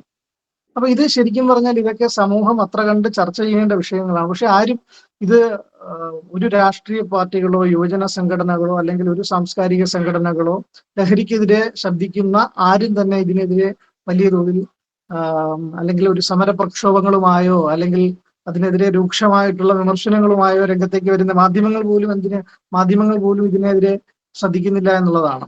ഇപ്പൊ ഞാൻ ഉദാഹരണത്തിന് ഒരു കാര്യം പറഞ്ഞുതരാം. ആ ഒരു കാര്യം കൂടെ പറഞ്ഞ് അതിനുള്ളൊരു സമയം കിട്ടുമെന്ന് ഞാൻ വിചാരിക്കുന്നു. ആ ഒരു കാര്യം കൂടെ പറഞ്ഞ് ഞാൻ അങ്ങ് സ്റ്റോപ്പ് ചെയ്യാം. അതായത് തിരുവനന്തപുരം ജില്ലയിലെ സ്ഥലവും കാര്യങ്ങളും ഒന്നും പറയുന്നില്ല. തിരുവനന്തപുരം ജില്ലയിലെ ഒരു പെൺകുട്ടി, ആകെ ഡോക്ടർമാരായ അച്ഛനും അമ്മയും ഡോക്ടർമാരാണ്. ഈ റൂഫസിന് നന്നായിട്ട് അറിയാം. അപ്പം അച്ഛനും അമ്മയും ഡോക്ടർമാരാണ്. അപ്പൊ ഈ ഡോക്ടർ ദമ്പതികളുടെ ഏക മകൾ എന്ന് പറയുമ്പോൾ അത്യാവശ്യത്തിന് ഈ ഡോക്ടർമാര് ഈ ഹോസ്പിറ്റലിൽ നിന്ന് സമ്പാദിക്കുന്നതും അല്ലാതെ കൺസൾട്ടിങ്ങിലൂടെ കിട്ടുന്നതും ഈ തുകയൊക്കെ, അല്ലെങ്കിൽ ഈ സമ്പാദ്യം മുഴുവനും, അല്ലെങ്കിൽ അവർക്ക് പാരമ്പര്യമായിട്ട് ലഭിച്ച എല്ലാം ഈ പെൺകുട്ടിക്ക് തന്നെയാണ്. അങ്ങനെ MBBS പഠിക്കാൻ വേണ്ടിയിട്ട് ഈ പെൺകുട്ടി എന്ത് ചെയ്യുന്നു? മണിപ്പാൽ യൂണിവേഴ്സിറ്റിയിലേക്ക് MBBS പഠിക്കാനായിട്ട് മണിപ്പാലിലേക്ക് വിടുന്നു. മണിപ്പാലിലേക്ക് വിട്ട പെൺകുട്ടിയെ മണിപ്പാലിൽ കൊണ്ട് വിട്ടു. ഏറെ ഒന്നര വർഷം കഴിഞ്ഞപ്പോഴത്തേക്ക് പെൺകുട്ടി നാട്ടിലേക്ക് ലീവ് കിട്ടിയാൽ പോലും നാട്ടിലേക്ക് വരാത്തൊരു സാഹചര്യം. ഞാൻ ഇതിന്റെ ഒരു ഫാക്റ്റാണ് പറയുന്നത്. കാരണം നമ്മുടെ നാട്ടിലെ പെൺകുട്ടികൾ എങ്ങനെയാണ് ഈ സെക്സ് റാക്കറ്റിന്റെ ഇതിലോട്ട് പോകുന്നത് എന്നുള്ളതിന്റെ ഒരു ഫാക്റ്റാണ് പറയുന്നത്. അപ്പൊ ശരിക്കും ഈ പെൺകുട്ടിയെ ഒരു ദിവസം ഞങ്ങളെ വിളിച്ചതിനനുസരിച്ച് ഞങ്ങൾക്ക് പരിചിതനായിട്ടുള്ളൊരു ഡോക്ടർ, ഒരു സുഹൃത്തായ ഡോക്ടർ ഞങ്ങളെ വിളിച്ചിട്ട് ഇതേപോലെ എന്തെങ്കിലും ഒരു ഓപ്ഷൻ ഉണ്ടോ എന്ന് ചോദിച്ചു. ഈ പെൺകുട്ടിയെ രക്ഷിക്കാനായിട്ട് എന്തെങ്കിലും ഒരു ഓപ്ഷൻ ഉണ്ടോ എന്ന് ചോദിച്ചിട്ട് ഞങ്ങൾ ആ വീട്ടിൽ ചെല്ലുമ്പോൾ പൂർണ്ണ നഗ്നയായിട്ട് കിടക്കുന്ന ഒരു പെൺകുട്ടി, അതായത് വീട്ടിനകത്ത് പൂർണ്ണ നഗ്നയായിട്ട് കിടക്കുന്ന ഒരു പെൺകുട്ടി, ചെറിയ പ്രായമാണ്, 10-24 വയസ്സ് പ്രായം ഉണ്ടാവും. ശരിക്കും പറഞ്ഞു കഴിഞ്ഞാൽ ദയനീയമായിട്ടുള്ള അവസ്ഥയാണ്. അച്ഛന്റെയും അമ്മയുടെയും മുഖത്ത് നിന്ന് ധാരധാരയായിട്ടില്ല ഒഴുകുന്നത് എന്ന് പറയുന്നത് പോലെ അങ്ങനെ ഒരു സാഹചര്യം. സ്വന്തം മകളെ മണിപ്പാലിൽ പഠിക്കാൻ വിട്ടതിന് ശേഷം 20 ലക്ഷം രൂപ അവർക്ക്, അതായത് സെക്സ് റാക്കറ്റിന് 20 ലക്ഷം രൂപ അങ്ങോട്ട് കൊടുത്തതിന് ശേഷം, അതായത് സ്വന്തം മകളെ വിലയ്ക്ക് വാങ്ങുകയാണ് തിരിച്ച്. മകള് തിരിച്ച് നാട്ടിലേക്ക് മടങ്ങി വരാത്തതിനെ തുടർന്ന് എന്ത് ചെയ്യാണ്, 20 ലക്ഷം രൂപ ഈ മാതാപിതാക്കൾ എന്ത് ചെയ്യുന്നുണ്ട്, ഈ പറയുന്ന സെക്സ് റാക്കറ്റിന് കൊടുത്ത് പോലീസോ ആരും അറിയാം, പോലീസൊക്കെ അറിഞ്ഞു കഴിഞ്ഞാൽ അവരുടെ കുടുംബത്തിനുണ്ടാകുന്ന മാനക്കേട്, മാനഹാനി ഇതൊക്കെ ആലോചിച്ചിട്ട് 20 ലക്ഷം രൂപ അവർക്ക് കൊടുത്തിട്ട്, സെക്സ് റാക്കറ്റിന് കൊടുത്തിട്ട് മകളെ വാങ്ങി തിരിച്ചു കൊണ്ടുവന്നു. ഞങ്ങളുടെ കൂടെ സഹായത്തോടു കൂടിയാണ് ആ പെൺകുട്ടി ഇന്ന് ഒരു ലഹരി സ്ത്രീകളെ മാത്രം പാർപ്പിക്കുന്ന ഒരു ലഹരി വിമോചന കേന്ദ്രത്തിൽ എത്തിപ്പെടുകയും അവിടെ നിന്ന് റിക്കവർ ചെയ്ത് ഇപ്പൊ വന്നതിന് ശേഷം 2-3 തവണയൊക്കെ സൂയിസൈഡ് അറ്റംപ്റ്റിനൊക്കെ, കുറ്റബോധം കൊണ്ട് സൂയിസൈഡ് അറ്റംപ്റ്റിനൊക്കെ ശ്രമിച്ചു. അപ്പൊ ഞാൻ ഈ പറഞ്ഞു വന്നതിന്റെ കാരണം എന്ന് പറയുന്നത്, പെൺകുട്ടികളെ വലയിൽ വീഴ്ത്താൻ വേണ്ടിയിട്ട്, അല്ലെങ്കിൽ പെൺകുട്ടികളെ സെക്സ് റാക്കറ്റിലേക്ക് നയിക്കാൻ വേണ്ടിയിട്ട് വലിയൊരു വിഭാഗം ടീം തന്നെ ഇന്ന് പ്രവർത്തിക്കുന്നുണ്ട്. അത് പണ്ട് ഒരു സിനിമയുണ്ട്, ജോണി വാക്കർ എന്ന് പറയുന്ന, കാലങ്ങൾക്ക് മുന്നേ മമ്മൂട്ടി നായകനായി കഥ പറഞ്ഞു പോയ ഒരു സിനിമയാണ് ജോണി വാക്കർ എന്ന് പറയുന്നത്. ഈ ജോണി വാക്കർ എന്ന സിനിമയിൽ ശരിക്കും പറഞ്ഞു കഴിഞ്ഞാല് ഈ ഐസ്ക്രീമിലും ജ്യൂസിലും ഒക്കെ ഈ മയക്കുമരുന്ന് മിക്സ് ചെയ്ത് പെൺകുട്ടികൾക്ക് നൽകിയിട്ട് അവരെ ഈ സെക്സ് റാക്കറ്റിലേക്ക് കൊണ്ടെത്തിക്കുന്ന ഒരു രീതി, അതിന്ന് ഈ കാലഘട്ടത്തിൽ വലിയ തോതിൽ തന്നെ നടക്കുന്നു എന്നുള്ള യാഥാർത്ഥ്യം നമ്മൾ മനസ്സിലാക്കണം. ഞാനിപ്പോ ഇതൊക്കെ പറഞ്ഞെങ്കിലും സ്ഥിരമായിട്ട്, അതായത് പല സ്ഥലങ്ങളിലും ഈ പഞ്ചകർമ്മ അതും ഇതൊക്കെ പറഞ്ഞ് പല സ്ഥലങ്ങളിലും, കേരളത്തിനകത്ത് പോലും, കേരളത്തിലെ ഈ കൂടുതലായിട്ട് ബീച്ച് ഭാഗങ്ങളിലാണ് നമുക്ക് കാണാൻ കഴിയുന്നത്. അപ്പൊ ഇതിനൊക്കെ ഒന്ന് ശക്തമായിട്ടുള്ള നടപടികളോ, നമ്മളെ ഈ വട്ടം കൂടി ഇരുന്ന് റുഫൂസ് ആദ്യമേ സൂചിപ്പിച്ചതുപോലെ ഇത് പ്രാവർത്തികമാക്കണം. ഓരോരുത്തരുടെ മനസ്സിലും ഇത് ഉൾക്കൊണ്ട് ഇത് നാളെ നമ്മുടെ വീട്ടിലേക്കും സംഭവിക്കാമെന്നുള്ള ധാരണയോടുകൂടി ഇതിനെ അത്ര കണ്ട് നമ്മൾ മനസ്സിരുത്തി സ്വീകരിച്ചാൽ മാത്രമേ നമുക്കിത് പ്രാവർത്തികമാക്കാനായിട്ട് പറ്റത്തുള്ളൂ. അല്ലാത്ത പക്ഷം നമുക്ക് ഇത് ഈ പറയുന്ന, ഇപ്പൊ റുഫൂസ് സംസാരിച്ച ഒരു ക്ലാസ് ആയിരുന്നു, അങ്ങനെ എല്ലാവരും സംസാരിച്ചു പോകുന്ന പക്ഷം ഇതൊരു ക്ലാസ് ആയിട്ട് മാത്രം ഒതുങ്ങിപ്പോകും. നമ്മുടെ നാട്ടിലെ കുട്ടികളെ രക്ഷിക്കുക എന്ന് പറയുന്നത് നമ്മുടെ കുടുംബത്തിലെ കുട്ടികളെ രക്ഷിക്കുക എന്നതിന് തുല്യമാണ്. എന്റെ വീട്ടിലെ പെൺകുട്ടികൾ ഉണ്ടെങ്കിൽ, അല്ലെങ്കിൽ പെൺകുഞ്ഞുങ്ങൾ ഉണ്ടെങ്കിൽ, എന്റെ വീട്ടിലെ പെൺകുഞ്ഞുങ്ങളെ ഞാൻ രക്ഷിക്കുന്നതിന് തുല്യമാണ് മറ്റു വീടുകളിലെ കുട്ടികളെ കൂടി സംരക്ഷിക്കുന്നത്. അപ്പൊ അതിന് നമ്മുടെ ഈ സോൾലൈറ്റിന്റെ അംഗങ്ങൾ മാത്രമല്ല ഇപ്പൊ ഇതിൽ ജോയിൻ ചെയ്തിട്ടുള്ളത്. ഒരുപാട് എനിക്ക് തന്നെ പരിചയമുള്ള ഈ ലീഗൽ വോളണ്ടിയറിന്റെ, ഇപ്പം നേരത്തെ തൊട്ടുമുന്നേ സംസാരിച്ച താഹിറ എന്ന് പറയുന്ന സുഹൃത്ത്, അപ്പൊ ഇവർക്കൊക്കെ തീർച്ചയായിട്ടും ഈ സമൂഹത്തിൽ എന്താണ് ഈ വിഷയത്തെ ഉന്നത തലങ്ങളിലേക്ക് എത്തിക്കാനായിട്ടുള്ള മാർഗങ്ങളുണ്ട്, അതിനുള്ള സോഴ്സുകളുണ്ട്. അപ്പം അതിലൂടെ ഇവിടെ ഇരിക്കുന്ന ഓരോരുത്തർക്കും അതിനുള്ള സോഴ്സുകളുണ്ട്. അപ്പൊ ഇത് ശരിക്കും പറഞ്ഞാൽ ഇതിൽ കഥാകാരന്മാരുണ്ടാകാം, എഴുത്തുകാരുണ്ടാകാം, അല്ലെങ്കിൽ മറ്റേതെങ്കിലും മേഖലയിലൊക്കെ പ്രവർത്തിക്കുന്നവരുണ്ടാകാം. തീർച്ചയായും അത്തരത്തിൽ നിങ്ങൾ എല്ലാവരും നിങ്ങളുടെ ഒരു തൂലിക കൊണ്ടെങ്കിലും ലഹരിക്കെതിരെ ശബ്ദമുയർത്താൻ മനസ്സ് കാണിച്ചാൽ മാത്രമേ നമ്മുടെ നാട് രക്ഷപ്പെടൂ, നമ്മുടെ നാട്ടിലെ കുഞ്ഞുങ്ങൾ രക്ഷപ്പെടൂ, ബാല്യകൗമാരങ്ങൾ രക്ഷപ്പെടൂ. അങ്ങനെയുള്ള എല്ലാ മേഖലയിലേക്കും പൂർണ്ണമായിട്ട് ഇതിന്റെ ഒരു പര്യവസാനം കുറിക്കാനായിട്ട് പറ്റൂ. എന്നിരുന്നാൽ കൂടി ഉറപ്പിച്ച ഒരു കാര്യം കൂടി പറഞ്ഞ് അവസാനിപ്പിക്കുന്നു. നമുക്ക് ലഹരിയുടെ പൂർണ്ണമായ ഉന്മൂലനം നമുക്കൊരിക്കലും സാധ്യമല്ല. അത് ജീവിതത്തില് ഈ മനുഷ്യജന്മം ഉള്ളിടത്തോളം കാലം ആർത്തിയുള്ള മനുഷ്യൻ എവിടെയുണ്ടോ അവിടെയൊക്കെ ലഹരിയുടെ സാന്നിധ്യം ഉണ്ടാവുകയും ചെയ്യും. ഇത്രയും പറഞ്ഞുകൊണ്ട് ഞാൻ അതിനെ നിർത്തുകയാണ്. നന്ദി. ഓക്കെ, ശരൺ പറഞ്ഞതുപോലെ നമ്മുടെ സോൾലൈറ്റിൽ അല്ലാത്ത ആളുകളും ഇതിലുണ്ടാവാം. അവരുടെ അറിവിലേക്ക് വേണ്ടി പറയുകയാണ്. സോൾലൈറ്റ് ഇന്റർനാഷണൽ എന്ന് പറഞ്ഞാൽ വലിയൊരു ക്യാൻവാസ് ആണ്. അപ്പൊ ഇതിൽ നമ്മൾ ഇത്തരം കാര്യങ്ങളൊക്കെ മൈൻഡ് വിഷൻ എന്ന് പറഞ്ഞൊരു വിങ് ഉണ്ട് ഇതിന് കൈകാര്യം ചെയ്യാൻ വേണ്ടിയിട്ട്. അപ്പൊ അതിലൂടെ നമുക്ക് വീണ്ടും ചർച്ചകളൊക്കെ ആയിട്ട് നമുക്ക് ഇനിയും ഒത്തുകൂടാം എന്ന പ്രതീക്ഷയോടെ നമുക്ക് വൈൻഡപ്പ് ചെയ്യാം. അപ്പൊ 30-ന് മുകളിൽ ആളുകൾ ഉണ്ടായിരുന്നു. ഇപ്പൊ വളരെ കുറഞ്ഞ ആളുകൾ മാത്രമേ ഇന്ന് പുറത്തു പോയിട്ടുള്ളൂ, 4-5 ആൾക്കാരൊക്കെ പോയിട്ടുള്ളൂ. അപ്പൊ നമുക്ക് ഒരു ചർച്ച പോലെയൊക്കെ വെക്കാം. അതിന് വീണ്ടും ഈശ്വരൻ സഹായിക്കട്ടെ എന്ന് പ്രാർത്ഥിച്ചുകൊണ്ട് എല്ലാവർക്കും ഒറ്റ വാക്കിൽ നന്ദി പറഞ്ഞുകൊണ്ട് നമുക്ക് വീണ്ടും ശ്രദ്ധിക്കാമെന്ന പ്രതീക്ഷയോടെ തൽക്കാലം വിടവാങ്ങാം. Thank you very much. Thank U.